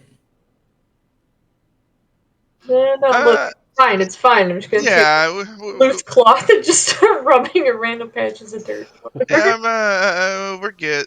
I'm good. Thank you, though. Thank you for the offer. I'd rather not have you sit at my table, covered in dirt and grime. Yeah, don't be disgusting, Arvistan. I mean, if we must, I guess. Yeah, they'll lick and clean the two of you also. Careful with the wood. It's really scratchy on the wood. Yeah, it's this is You really this is hear it. oh See god. that Okay. Jarecki, the father cleans Kriv, and the little girl is cleaning Arvistan. When she gets to your like wooden parts, she does a little like. Ow! Ow! Ow! Stop! Ow! I appreciate this, but no! This is mine. She likes you. This won't come off. Don't. It's no. You're This is mobile and mine. scratchy. This is mine. This is part of me. Jarecki scolds her a little bit. Larry, folk are fragile. They can't take that sort of thing. Oh, okay. Thank you. Thank you very much. Ow.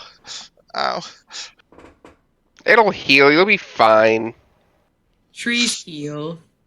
It didn't happen to you, Little okay? shavings of like bark on the floor. Yeah. By where Arvistan's standing. That's because This she likes hurt. me. But she extra likes you. It's like sap coming out, like if it was No, bleeding or no. something. It's not that bad. No. Okay, I'm just Jeez wondering. Louise. Giant gaping wound on Arvistan's arm. It's just like little scratches in the bark, like somebody scratched the bark on a tree. You've been scratched by a cat. You barely bleed. Yeah. It's not even scratches enough that can make you bleed. Just a little. Okay. Just being cute.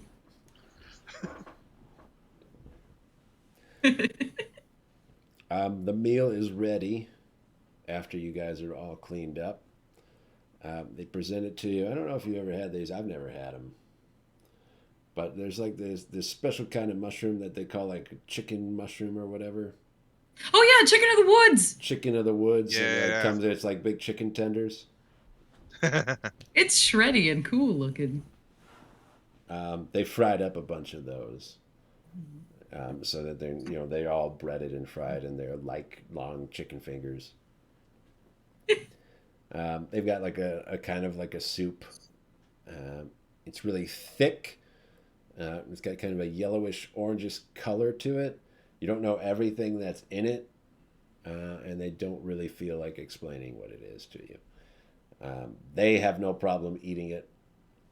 They dip their big mushroom tenders in there and take big bites off of it. So. Well, I'm glad they don't explain. I'm gonna pretend to not know. I'm used to eating just generic bullshit, so yeah, I'll follow suit, just like dip, nom. It's a different kind of flavor. It's very flavorful. Not something that you're usually accustomed to. And it does have that kind of like spongy mushroom quality. That soup has that kind of like biscuits, like boogery almost. Like slime texture to some of the pieces in there. But if you like mushrooms, I mean, it's like really mushroom based, and it's yeah, I'm okay with that. like a good preparation of them.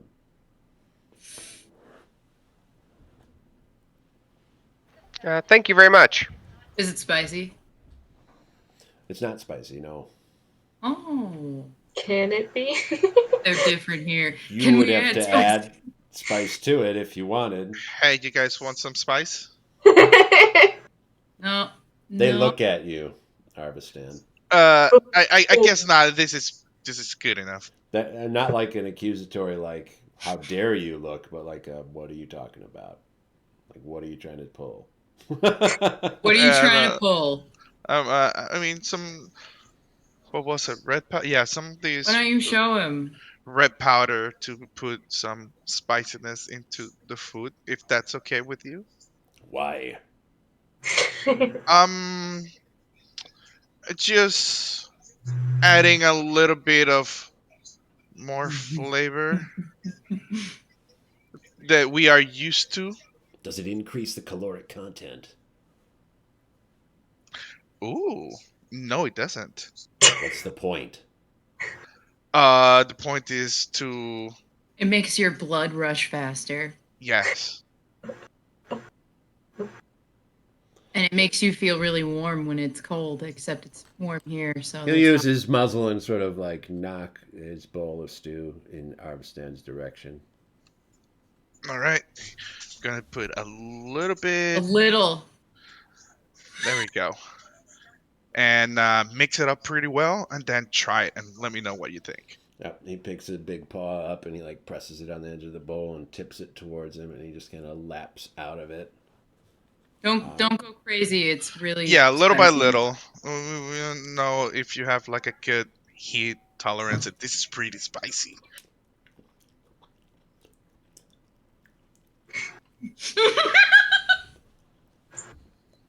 He does that Yep. kind of dog with peanut butter, like they don't Yeah. have that look of like I'm in distress or anything, or like it hurts or something, but like What do you think? it changes things. Yes, a little bit. Changes things. Oh, Are you okay with it? I suppose. Will you try it again? Maybe. Okay. Okay.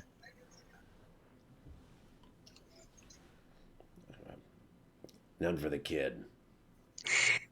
Agree. It's too much for them at this age. I'm guessing.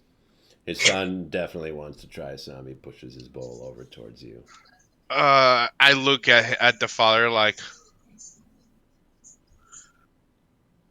You said no for the kids. Per's a Up to grown you. man. He can make his own choices. Oh, okay. I how much do you want? apologize. Do you want a really spicy, spicier than your dad? He said, I could take more than you. Oh Oh, boy. an argument I didn't expect. I look towards Hajite like, oh, you're mean. He's just being a teenager, trying to like show off how cool he is. All right, here you go. At the father, I put 1 tap of spice. I put 2.5 taps of spice. Oh, more than double. Here you go. Mix it pretty well. It's gonna be really hot, so It's gonna He, clear don't need your too much. sinuses. he eats it all. He's a growing boy. Teenagers, they can eat. They got that metabolism. They're ready to go all the time. Ooh, oh, He that's gonna make a trip to the bathroom. he can't sweat. He can't. They don't have sweat glands. But he does start panting. Are you all right? Are you okay? Yeah, I'm fine. He tries to Yeah, hide it's it. not- He's like snorting and snuffing, like. See, I told you could handle it. Yeah, you were right. I look at Hachatan, kind of left like. You took it better than I would have. You want some, Robbie? No, not tonight. Not today. Today's been a long enough day. I don't need any more stressors. And maybe if it was like cold outside and I didn't feel like my skin was melting, that would help too. It would take your mind off. It would take your mind off the external heat. It makes you really focused on the internal. That's not good. I don't want to be. I don't want to be as hot as I am on the outside, but just more so on the inside. Ooh, spicy. So yeah, you have a nice little mushroom and spice meal with Jareki's family. They're the Yone family. That's his last name. Ione? Nice. Yeah. So Jareki Yone. We have his wife Virasa. His son's name is Per, and his daughter's name is Larry.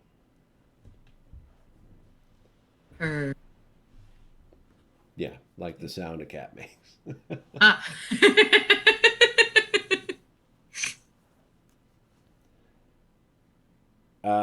You eat well. There's sort of a nice little ambiance. Some of the jungle bugs are like flitting in and out of the room as you're going. They don't have like doors on the outside to close this whole place off. So you get some of those like little sparky lightning bugs that kind of fly in and just sort of light things up a little bit.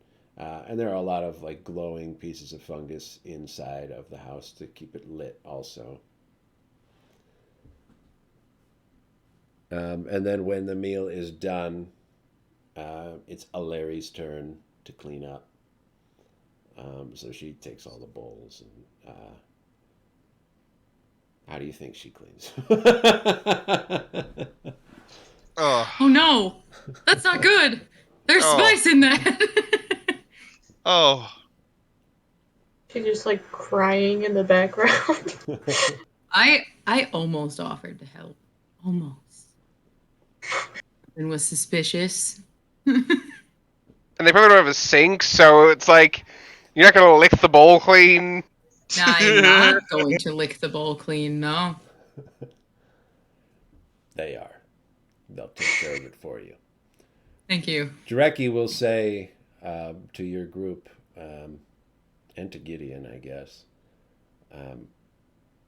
so, why have a group of folk been sent to Cellia?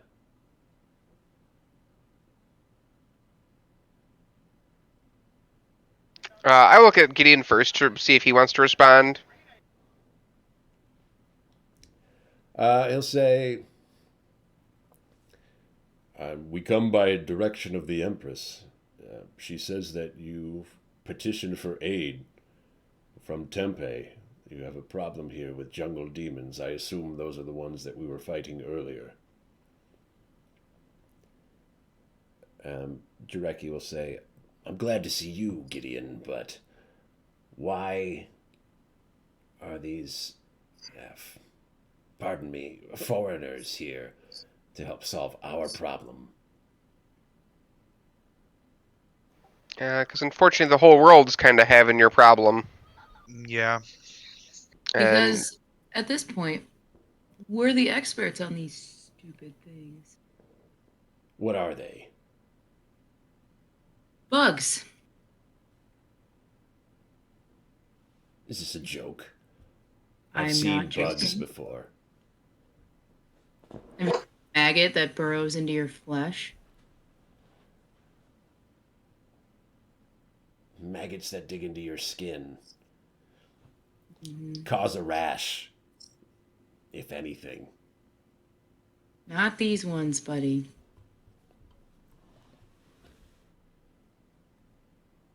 I heard Robbie here extracted one from someone who was awake earlier. I thought that was an exorcism. Exorcism, Robbie? it's what I said to get them to let me pass. I figured it made more sense in the moment to tell them what they wanted to hear, then to explain the situation. He was in the process of being infected, so Oh, no, it's not. It's not a demon. It's a parasite. So a real thing, not something supernatural. No. Exactly. Every single corpse out there had a parasite on them. Even the dead that you have around the whole camp, they still have the maggots. And some of them, they are being burned. The fire is not that strong to be able to, like, burn through it. But once they're in that state of the body, they won't move anywhere else. So you guys are safe from that. Are you he, saying we'll have to exhume our comrades and burn their corpses?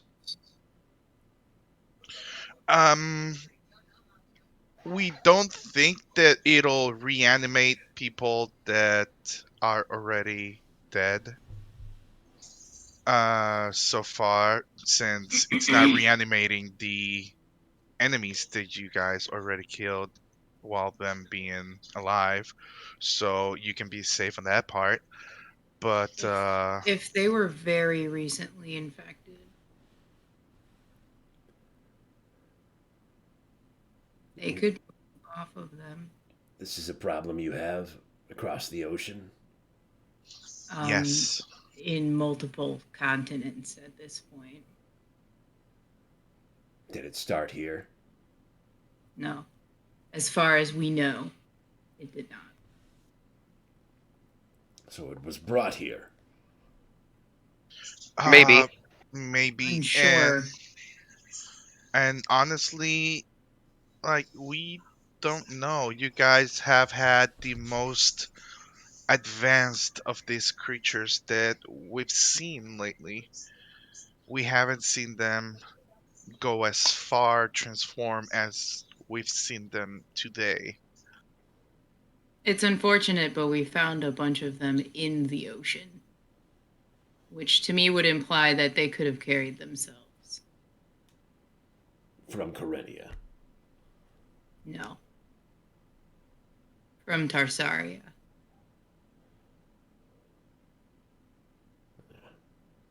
The same difference. Just more folk garbage drifting across the sea. You could say that, but they're well versed at extremely hot and dry weather. It means they're adaptable. And we have seen the creator of these such animals, and it's not pretty.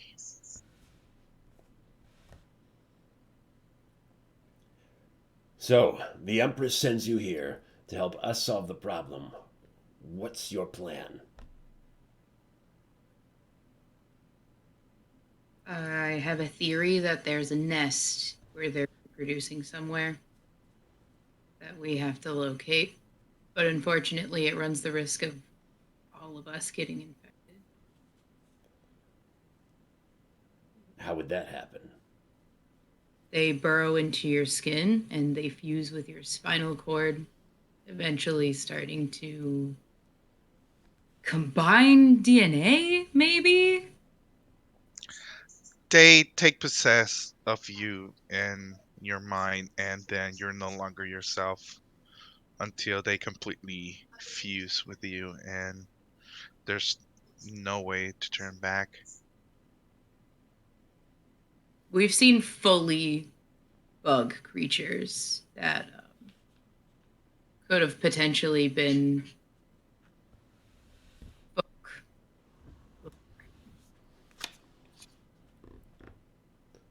Have you guys heard, or do you guys have a fungus that takes over small insects for a little bit before eventually killing them?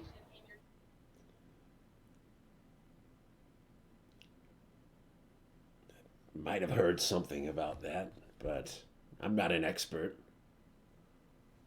It's kind of the same thing. But in this case, it's not a fungus that does it. It's another living thing. Uh, and while we're not 100% sure, it's possible that if there is a base of theirs around here, that we could destroy it and hopefully save not only your village but the whole continent. A nest. Is there perhaps a direction you find them coming from? Do you know about maybe how long since one of the battles someone has started showing signs of infection?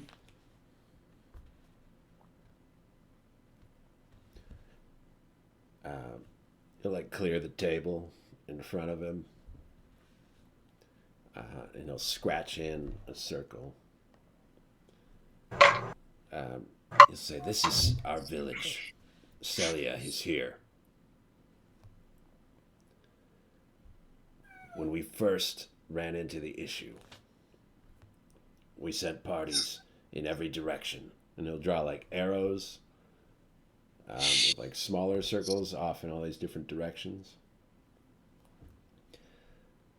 He'll say, "They didn't find much.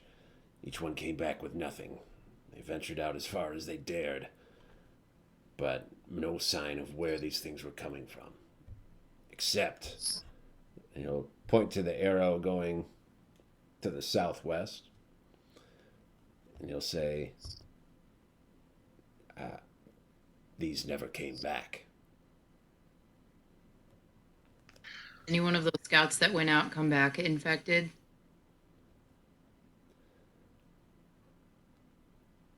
Not yet. So maybe those that didn't came back probably is the one place where they're actually spawning and have their cave or something where they're gathering together.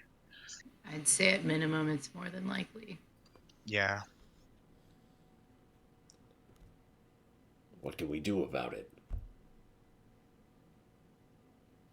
Well, my opinion is raid that place and stop them from actually keeping the attack that I've heard it's been happening in a daily base.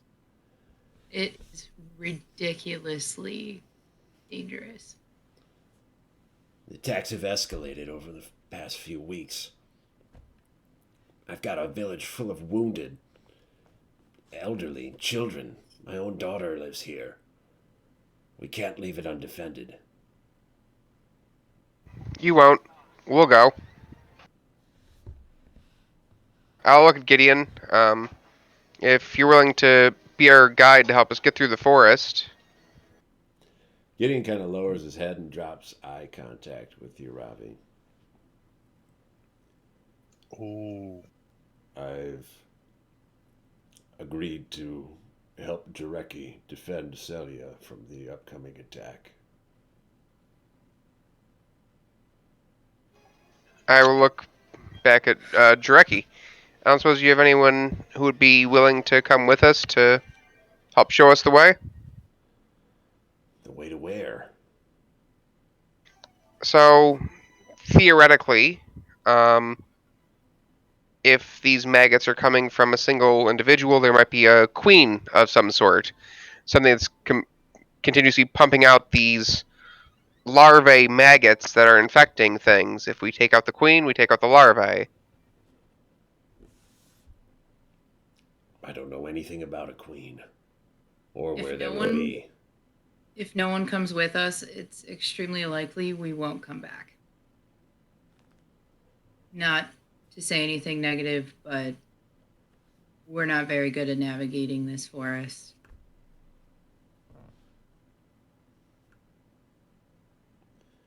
I don't have anyone to spare.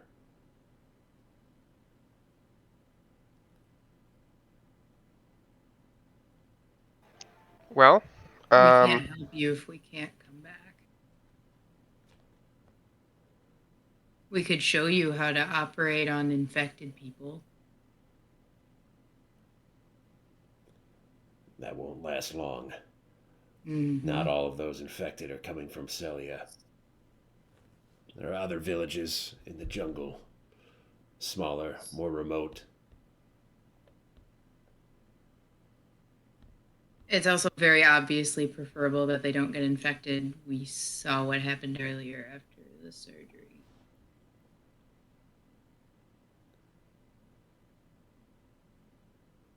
You would have warriors from my village abandon their families and loved ones on a chance with you. I would have one warrior take a risk of saving the problem, or stand here and wait until you are all dead. I think at this point you're smart enough to know that you can't hold out here forever. You don't know what you're asking.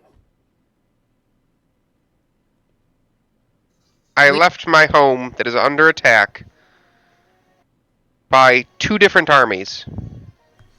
Everyone I know, everyone I cared about's over there, to come here because it was the only chance I had to save my people. I'm asking one person to make the same sacrifice I made, the same sacrifice that she, and I'll point to Hazote, made when she came with me.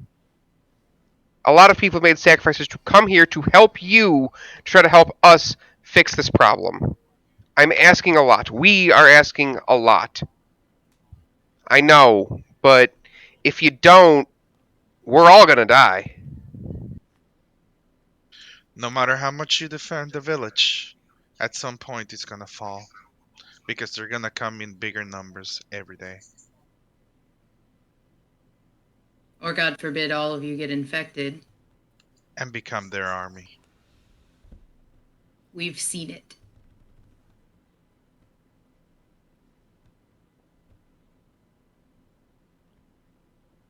I need Gideon here with me. Yeah? That's why we're asking for at least one warrior to help us out. How big was that guy that I paralyzed? Was he like the same size as these guys, like these just kind of big giant squirrel thing? Was he smaller? A little bit smaller than them. Maybe in his youth he was like big, like Gideon or Jarecki, but yeah, he's definitely diminished since then. But not small enough that I think I could just carry him on my back. Not quite that small. Okay. In that case, never mind. At least Ravi couldn't carry him.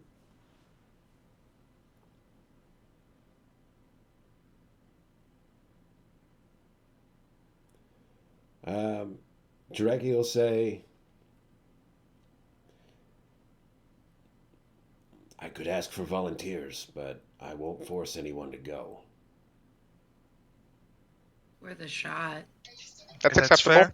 Yep. You can see his son starts to stand up, and Jarecki stares daggers at him. And he sits back down.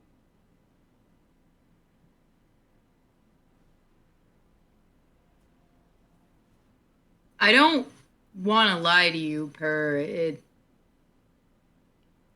It's very likely a death mission. Per's not going. I just want him to understand. He doesn't need to. That's not an option.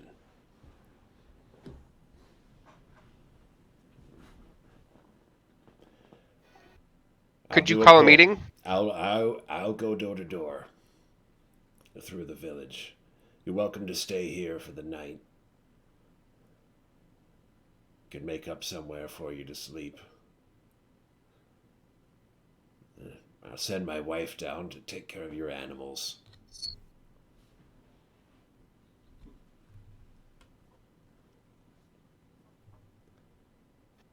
Thank you. You'll say, Gideon, I suggest you rest well. You'll need it tomorrow. Are these monsters constantly attacking at the same time every day? It gets earlier in the day, but it's pretty regular. Okay. Dreki gets up and he says, "Is there anything else?"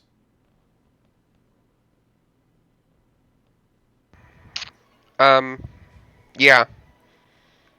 As I mentioned before, we came here to help you to help us. The Empress said if we solve this problem and we save your home, that your warriors would come help save mine. We're citizens of Mochipa. Wherever our Empress orders that we go, we will follow.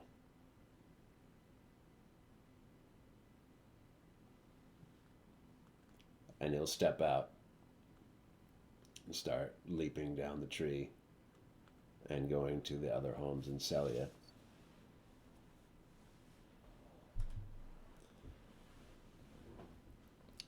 His wife will ask you, Virasa, she'll say, "Is there anything special that needs to be done with your wolf?" Not at all. Just use just water and food, and she'll be fine. And your bird? Oh, that's her bird. She should know. Insects and meat. All right. She's valuable. You might want to just leave it there. Okay, she'll grab a weapon on her way out the door. I'm not gonna sugarcoat that one. Good luck with that.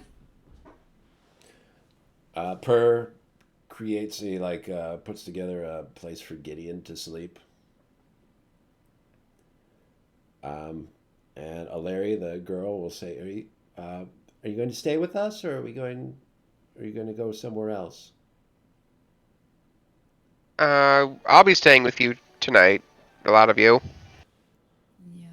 "You can sleep in my bed," and she'll try to grab Ravi and lead him past the curtain. She's not going to sleep there with you. She's just offering it to you. I don't need to take your bed. Just a place on the floor here is fine. You're a guest. Dad says that guests should be treated with respect. Your father's an honorable man. She'll show you where her bed is. It's kind of like a little circular padded area to sleep in. So you're expected to curl up a little bit to fit into it. It's a cat bed. Yeah, it's like a little hovel, cat nest type thing.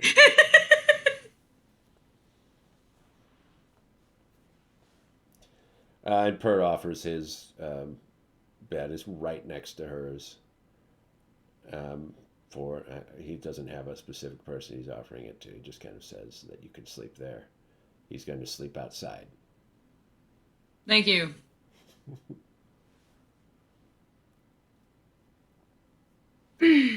Gideon goes to bed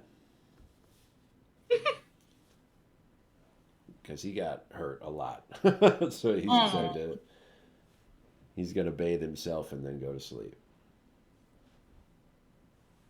I will also go to sleep. You're not gonna bathe yourself? Nope. You're already clean. Why would you need to do Yeah, that? right?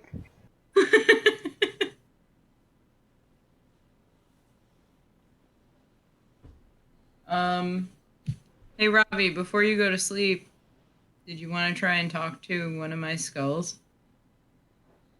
If you need a spell, sure. I think we should probably do it outside and not in here in the, kid's bedroom, though. I don't think they care. You want to go outside? Sure. Kriv, do you... Kriv, do you want to come do spells with us? Spells. Sure, I think I'd like to sleep outside today anyway.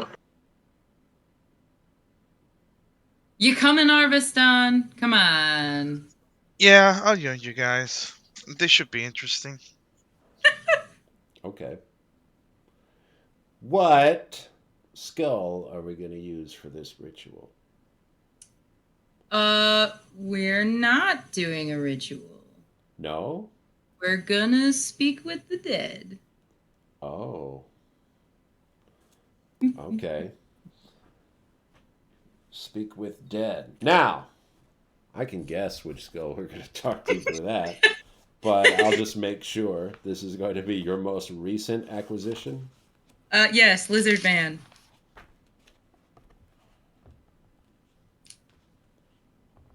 All right. We get up to 5 questions. Think So- hard, guys. What do you set this up in like any fancy way, or do you just kind of like plop the skull out? I wanted to have its own little like pedestal situation. I'm assuming there's just mushrooms everywhere, so you can kind of just like. There you go. You could take like a stool from inside the house, take it outside. It'd be like just like a little round piece of wood, and just kind of set it there and put the skull on top of it. Perfect. We're just gonna circle it like a teacher reading a book. Yeah. So standing just in front of it is Hashite getting ready to cast the spell. You've got Ravi on your right. You've got Kriv on your left. To Kriv's left is Arvistan, and to Arvistan's left is Aleri, who has snuck out of the house while everyone else was leaving to see what was going on. Do we want to? She says, "What's that?" Should we make her? I don't So know. crawls over towards it. She's like batting at it a little bit. No, don't tap that.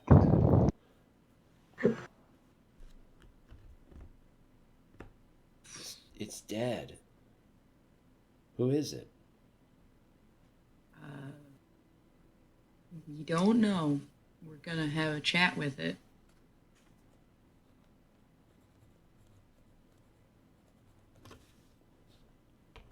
How does it talk? It's dead.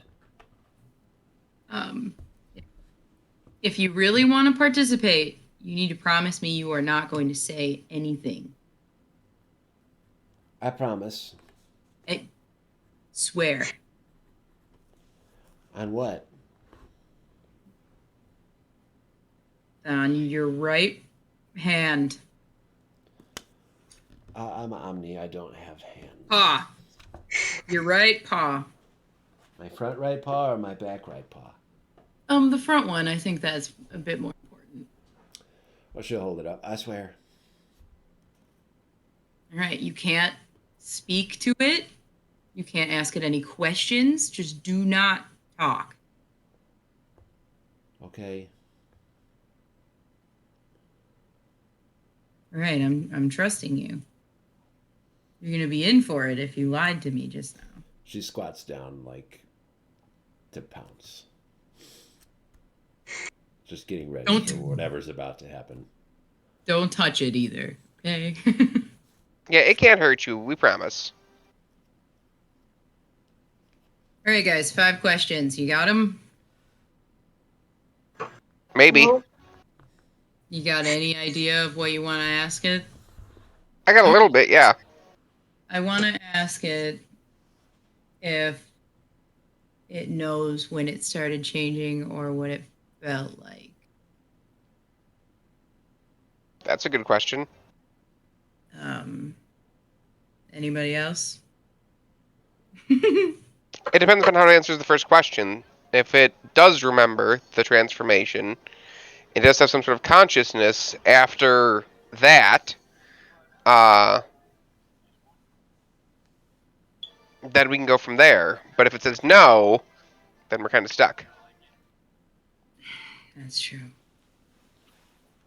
All right, well, here we go. Cast the Speak with Dead spell on the skull in front of you. It sort of rattles around a little bit, and then it kind of leans over on its side, and its jaw drops open a little bit, and it doesn't move, but you can hear like breath coming from it.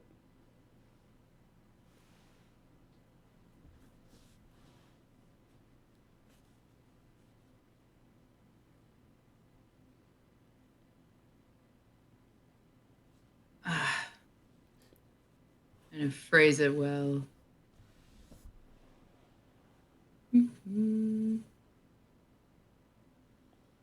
What is the last thing you remember before you died?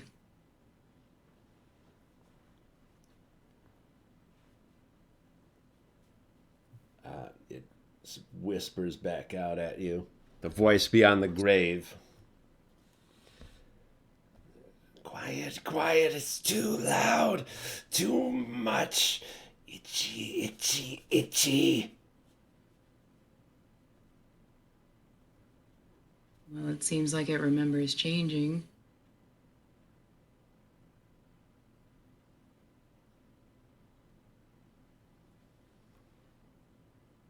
Do you know where you were when you started feeling that way?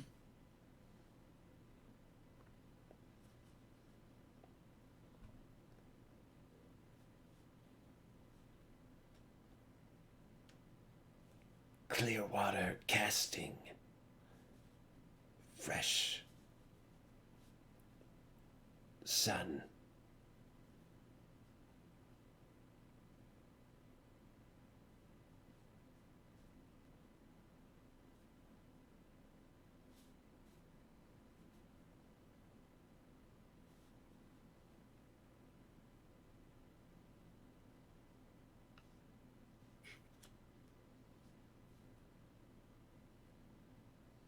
You guys can ask it things too.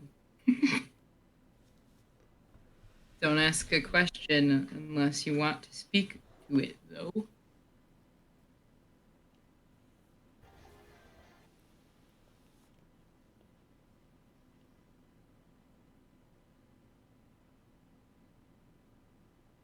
I will look at, but not say anything to Kriv or Arvistan.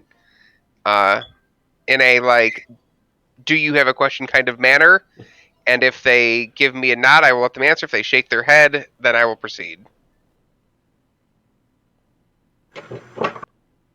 He's got nothing.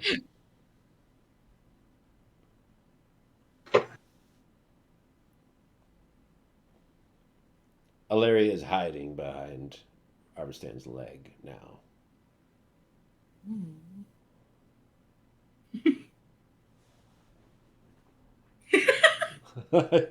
Yeah. You can't hear you saying anything, Jason. You're just like quietly saying nothing. We can't hear you sadly for the cat. It's okay. It's okay. I Let's will get look at the skull. Did your mind connect with the master?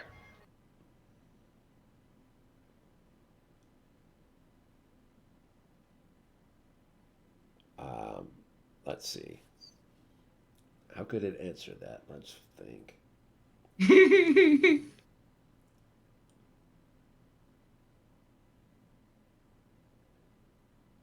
It'll say loud noise, voices hearing, speaking, who? Thinking.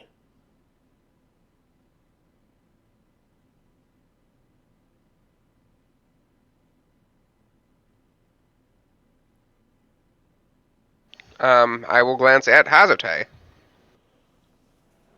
Were you around other people you knew who were having the same problems you were?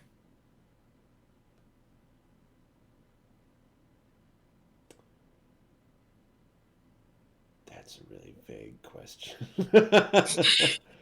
That could be interpreted so many ways. Yeah.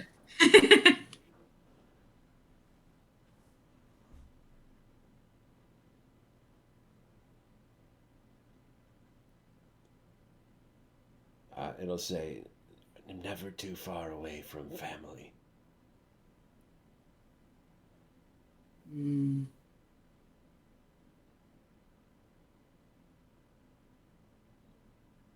Zombie village. We get one more question. One more question, Robbie. I'm aware. I've got an idea. I got an idea as well. Write it down. I do actually carry a quill and ink with me. Write it And as a statement. Just don't put I a suppose question mark. It won't count. I don't know. Right? I don't know. I would like to. Hang on. There's a thing in chat. Hang on. The audience will never know what we texted each other.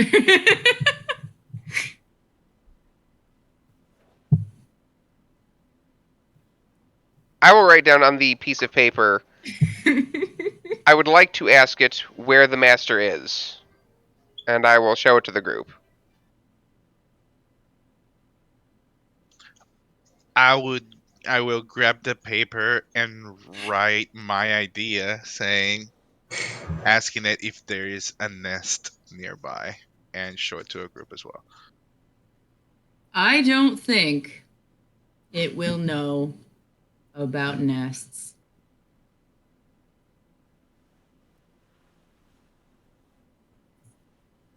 And let's go with the other option. Do you have?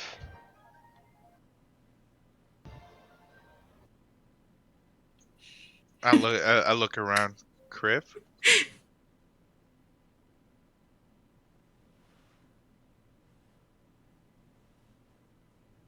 Nope, I don't think I do.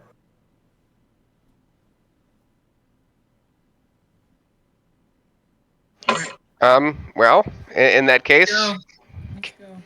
I will ask it. Where is your master?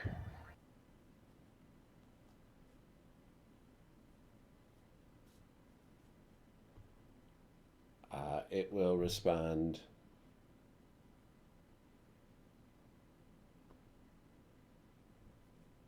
I don't want this. I don't want them to tell me.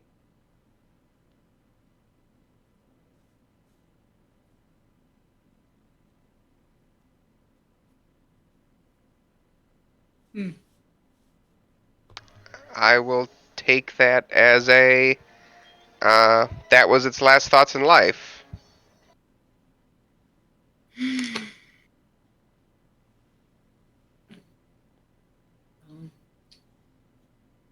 Which unfortunately means our best bet is to just start heading southwest. To the sun. Or at least closer to it. Maybe by water. I don't suppose clear water casting means anything to anybody, does it?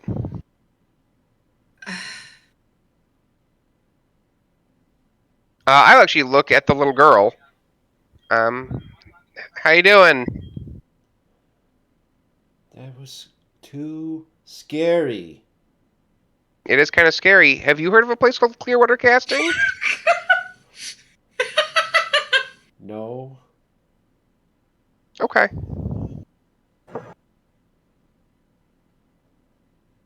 Have you ever traveled outside the canopy? Into sun time, the bright outside? No. Mm-hmm. Sounds scary. It would burn me. I don't think it would burn you. Well, I'm too young. That's what Dad says. Alright. Right. Yeah, he is probably right. I imagine if you've never seen the sun before, it could be actually quite painful if you're not just during like midday.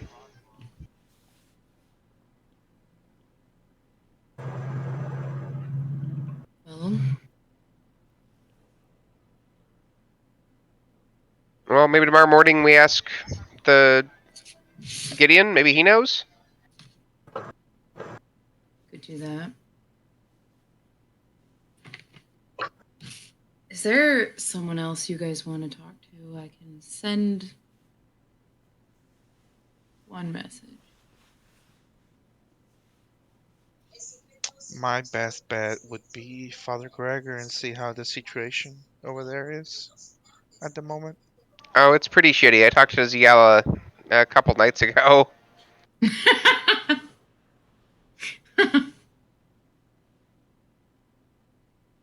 Yeah, nope.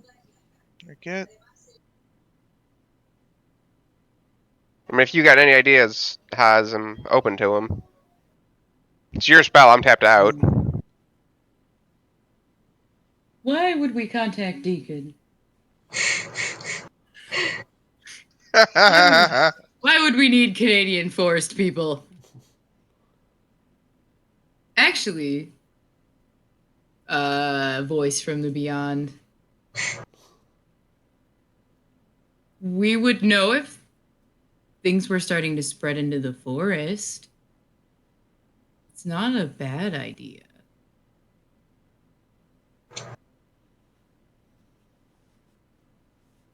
I'm not opposed. Deacon. But Roper goads. Maybe also consider any sort of warning to anyone here. I mean, what if clear casting means like the ocean? It's the coast. Yeah, You could always reach out to somebody who you think might know more. We could reach out to the Empress.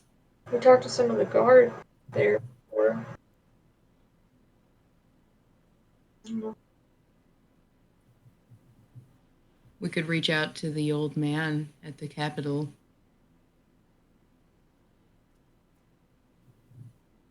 I know it sounds like a nightmare, but yeah, he probably knows things. I mean, he might. But maybe find out if Gideon knows anything first. And then use this ending. See if we can talk to him tonight. Ask him if he knows where Clearwater casting is. Because if he does, that can give us some kind of idea as to what... or at least where this started. All right, but you ask him. He was either taking a bath or napping, and I don't want to interrupt either of those.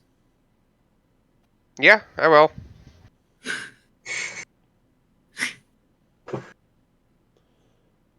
You'll have to head inside to talk to Gideon. He is fast asleep.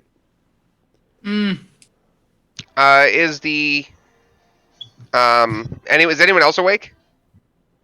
Aside of us and the young lady? You don't know where Dreki or his wife or his son are at this point. We didn't see the sun outside. He wasn't sleeping just outside the door, so he must have gone somewhere a little further away.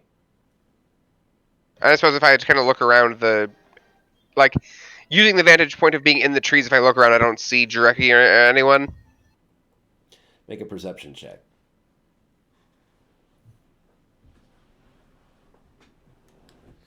12.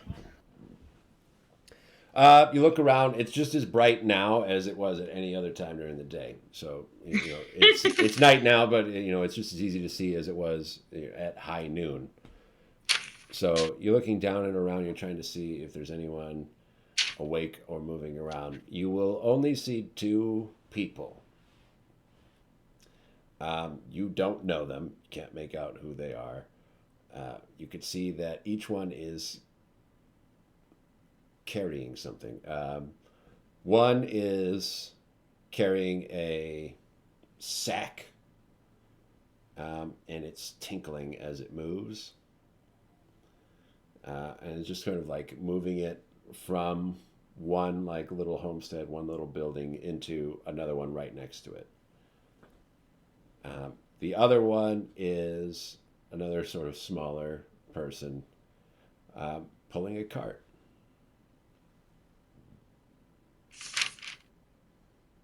I'd probably head down there. Does anyone go with Ravi to go down? Supposed to be sleeping right now, but yeah, I'll you follow. got time. It's not like I have to remember the sun coming up tomorrow. Yeah. Yeah, I'm going with Robbie. Yeah, sure. Adventure. Which one of those people do you want to talk to? The closer you get to the first person that has the sack has stopped moving. They're not dragging it anymore. They're taking things out of it and stacking them on a shelf. They look like bottles. It's kind of like a little, kind of like armadillo anteater type person. So he has kind of like hand-like front claws that he's like using to like lift them up and place them up on the shelf. The person dragging the cart has taken it to a building and is like knocking on the door. But you're not close enough to that person to know what they're saying or if they're what their intentions are at this point. I'll probably just approach whoever's closest. All right, that's the little armadillo guy. Excuse me, sir. Oh, jeez. Oh, my goodness. You scared me. I'm sorry. What wasn't my intention? It's all right. Could you lean down a little bit? My eyes aren't so good anymore. I will lean down. He squints up at you, and he does have tiny little, like, beady eyes. He's got really long eyelashes on them. He kind of blinks and looks up at you. Is there something I could do for you? It's very late. Yeah, maybe. Have you ever heard of a place called Clearwater Casting? Clearwater casting? It's not any place I've ever heard of. Okay, that was all I wanted to know. Thank you, though. That's it, okay. We've got a lot of work to do before tomorrow, so have a good night. You too. And what type of work are you doing, if I may I'm ask? just stocking shelves, taking inventory, making Okay. sure you've got just getting all the potions in order. What type of potions?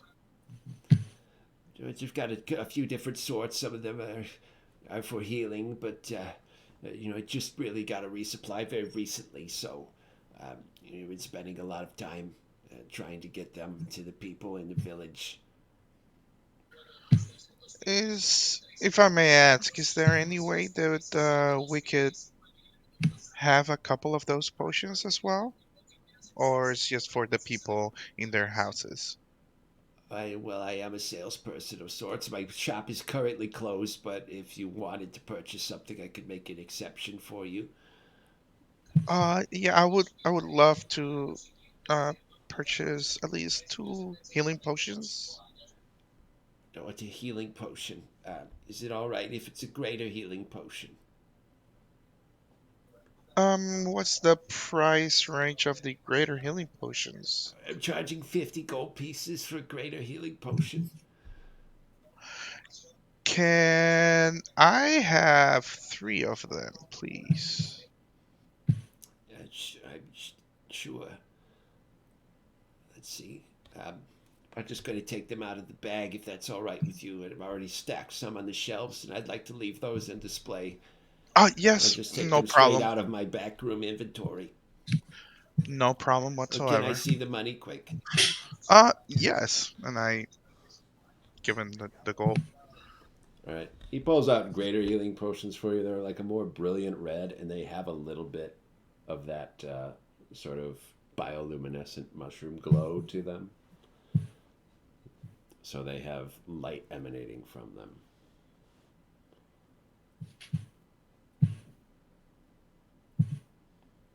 Is that everything you need? Is that going to be all right for you? Yes, for me that'll be perfect. I You couldn't thank you very interest you in much. another kind of potion. Um, what other kind?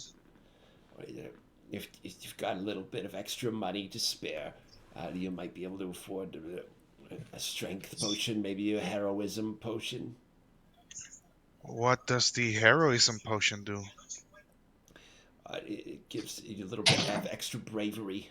It can help you last longer in a fight, and potentially even make you more successful in your endeavors. That sounds interesting. I look at Ravi and Hashite. Are you guys interested in something like that? It doesn't sound like it's for me, thanks. I don't think there's anything that helps you see in the dark, do you? You I haven't see. needed anything like that, so we don't produce it here. I didn't think so. I was just curious. Yeah, I think. Besides those, do you have anything else? I do have my strength potion. It could make you exceptionally strong for a little bit. No, I think with the greater healing potions, it's we're good. I appreciate you taking your time from your busy time and letting me purchase this from you. It's just no problem at all. Yeah, have a good evening and rest well. You do the same. He'll keep stocking his potions on his shelf.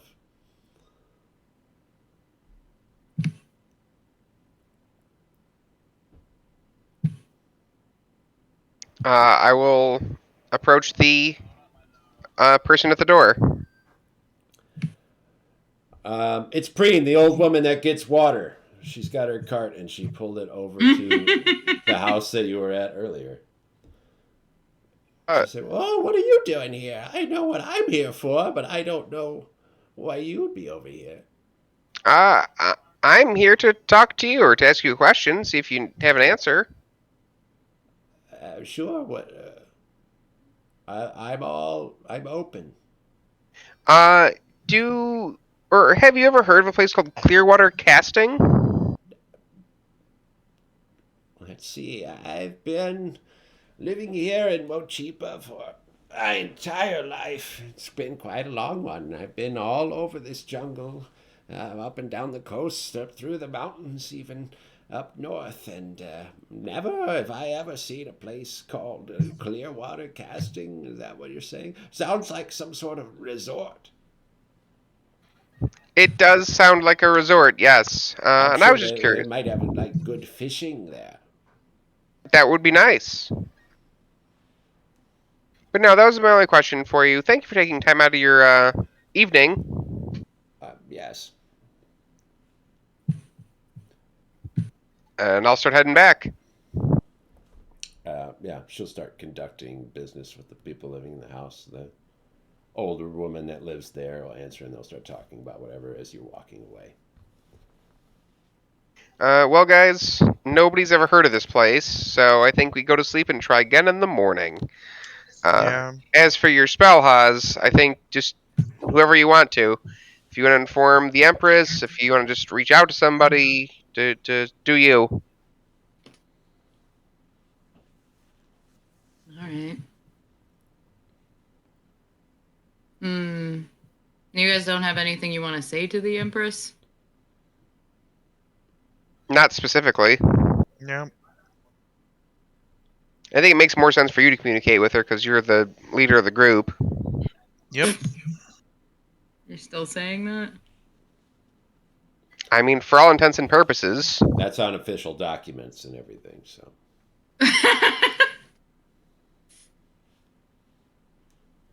For tax purposes and for all legal purposes. Yeah, it just means you're responsible for when everything gets us all into trouble.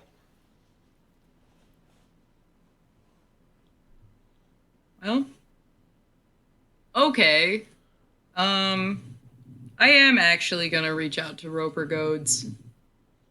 Ah, the old man in the forest. Okay. It was a good plan. I laughed at it, but I was wrong. What do you want to say to him?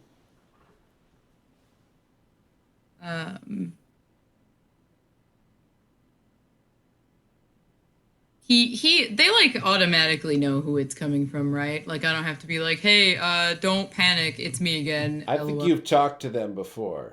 Sick. I don't know if you've talked to Roper, but you've definitely talked to Deacon before. Yeah. Okay. So I'm going to say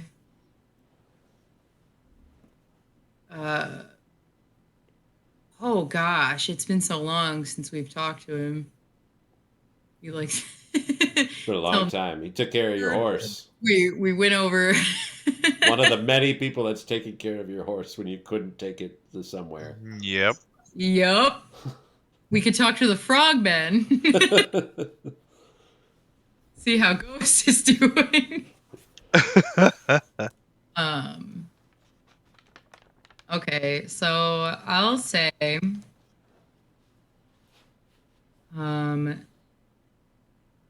we've traveled far to Mochipa.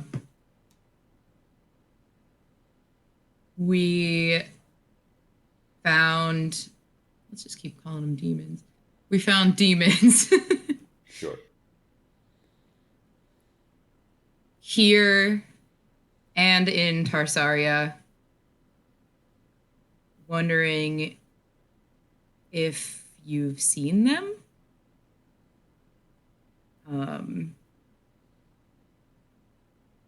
Let's just say large scale war going on in Karenia. All right, that's everything. Yep. Whew. A lot of info. Sorry, Roper. He'll respond to you. Roper, of course, is not a magician. He's not super familiar with the sending spell or like the rules and parameters around it. Sorry, So he buddy. is not cautious about making sure to maintain the 25-word limit. So he just kind of starts responding to you the way you would normally speak. It's you're not kidding about the war in Karenia. I seen it myself. Me and the family had to take off and team up with hobgoblins. That's it. He ran out of words. Ah! They are so difficult. All right, I guess. So, what do you say? Well, he said that the equivalent of the war is no joke. And he's now teamed up with a group of hobgoblins. And I'm not sure if that's due to the war or to impending doom, or I have no idea. He cut off very quickly. You know how he likes to ramble. Well, I suppose it means that he's not infected, so we have that going for us. Yeah, that's good. Hanging out with hobgoblins, that's pretty weird. I don't even know if that's the weirdest thing. In the top 10 weirdest things we've had happen this like month. I'm not saying that. I'm saying they needed to take aid in some way. There's something going on in the forest. That's not good. Because that forest was no joke. And, like, if all of a Yeah. sudden enemies are forcing their way through the forest, that's real bad. We don't know. We don't know why he needed aid. He probably continued saying the story out loud and just expects me to know. Well, we can just put that at a feather in the cap of things continue to be bad. All right. Well, I'm going to bed now. It is late, and I have had more than enough of this shit for today. Wait, Ravi, one more thing. Yes, I want a spell. I should have known. Sorry. Of course. I Nope. like Come on. divination. Come on. With my newest skull. Newest skull. Okay. With divination, please. I'm looking for divination spell. So we've got to talk to a divination specialist. You're probably going to get. Let's see. Where are we doing this spell? Are we doing it up in the tree by Jareki's house, or are we doing it down in the ground? Or this ritual? We walked around. We can have it down on the ground. Okay. And is it just Hajite and Ravi participating in this? Arvistan and Arvistan, Viv? you want to hang out? No, I'll hang out. I mean, I'm with you guys right now, so do I have any other options? Rib! You want to play with my new skull?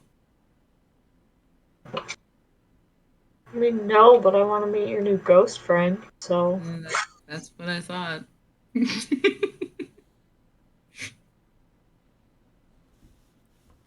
Everyone's involved for a level 2 spell. Yes. It's called Okay. team. You're going to have to hold hands. You know that. Alright. Everybody get your hands up. Need to hold them for the ritual to work properly. You have a mutated skull that you place in front of you to have possessed by this ghost. As you start chanting out your little ritualistic prayer, and the skull becomes possessed by an ancient divination wizard, it doesn't fully form. The skull is messed up in a certain way. So as it comes, you see it sort of creaks up, and it kind of takes like a horrid, like Quasimodo-like shape. Oh no. And there's it's like an old lizard shaman. The kind of like normal like ghostly features that you see like over the shape of the skull don't happen. Like the skull still stays exposed. You see a couple of extra ghostly features, and then it's kind of like amorphous in the body area. The neck is like goes up and then pitches down and like hangs the head on the edge of it in front of you, like was it the Skeksis from Dark Crystal almost?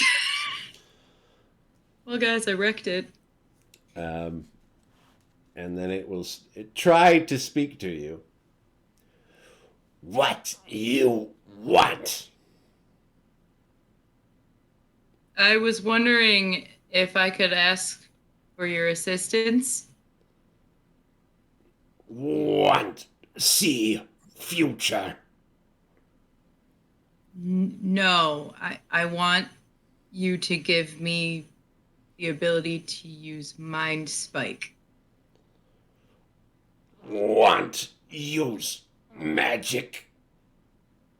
Yes. Come close. Okay. I guess it means we're all getting closer because we're all holding hands. Hobbles over in your direction. And it reaches down like a little ghostly hand into this like amorphous pile of robes and filth. And it pulls out of there a little wriggling, wormy maggot. And it takes you by your neck. It doesn't actually feel anything. It just like holds where your neck is. And it reaches its other hand behind your head. I immediately slap it. You let go! Aristan lets go. The skull drops. The ghost is gone. Yep.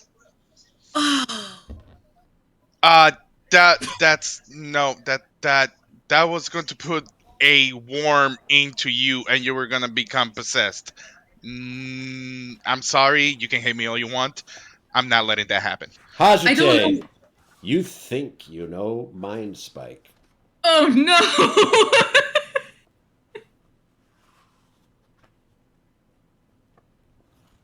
Woo! I don't think you should use that skull ever, ever, ever, ever again. Yep. Nope. That was not a good sign. Nope. That was really fucked up. Yep. You don't say. I wasn't ready for that. You were like hypnotized and not reacting to the worm and going back behind you. Yeah, no, not letting that happen. I don't know what that would have been. Well, let's just say blanket rule. Don't let any worm-like things into your body. Yes.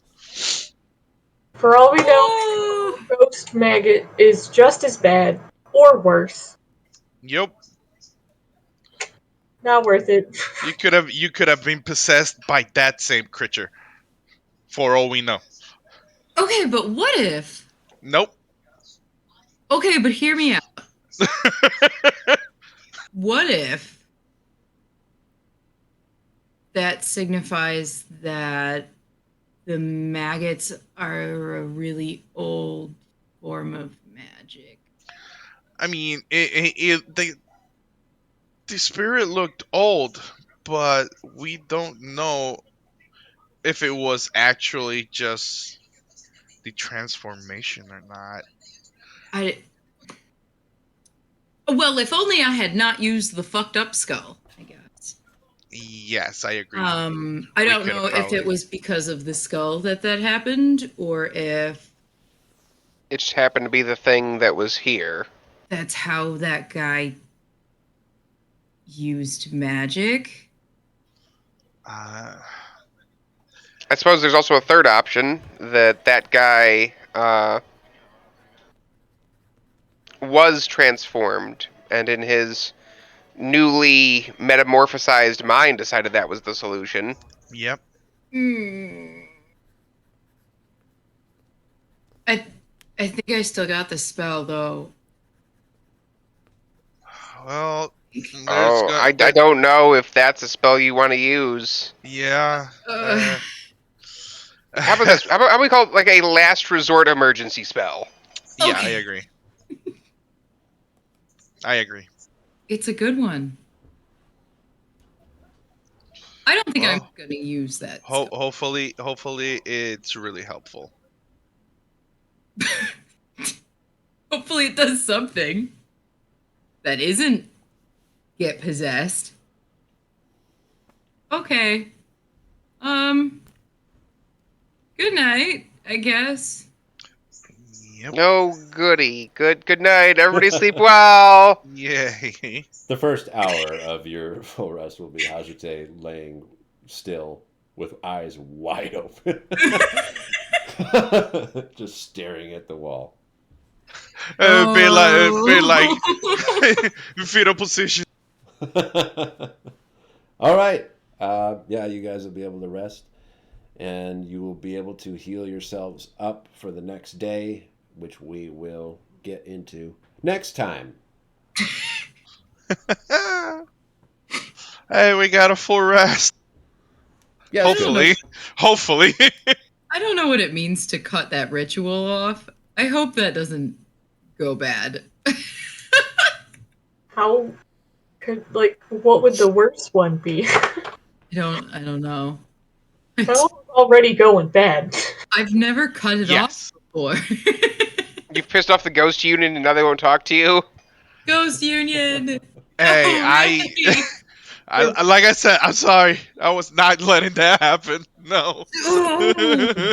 I'll just say Ooh. Ghost Local 114 is going to hear about this. Totally. Hey, by the way, we haven't had a greater healing potion that I know of. What do you need to roll for a greater healing? That will recover 4d4 plus 4 hit points. That's pretty good. 4d4 plus 4. Okay, perfect. Got it. Thank you. All right. Will everyone be able to play next week in February?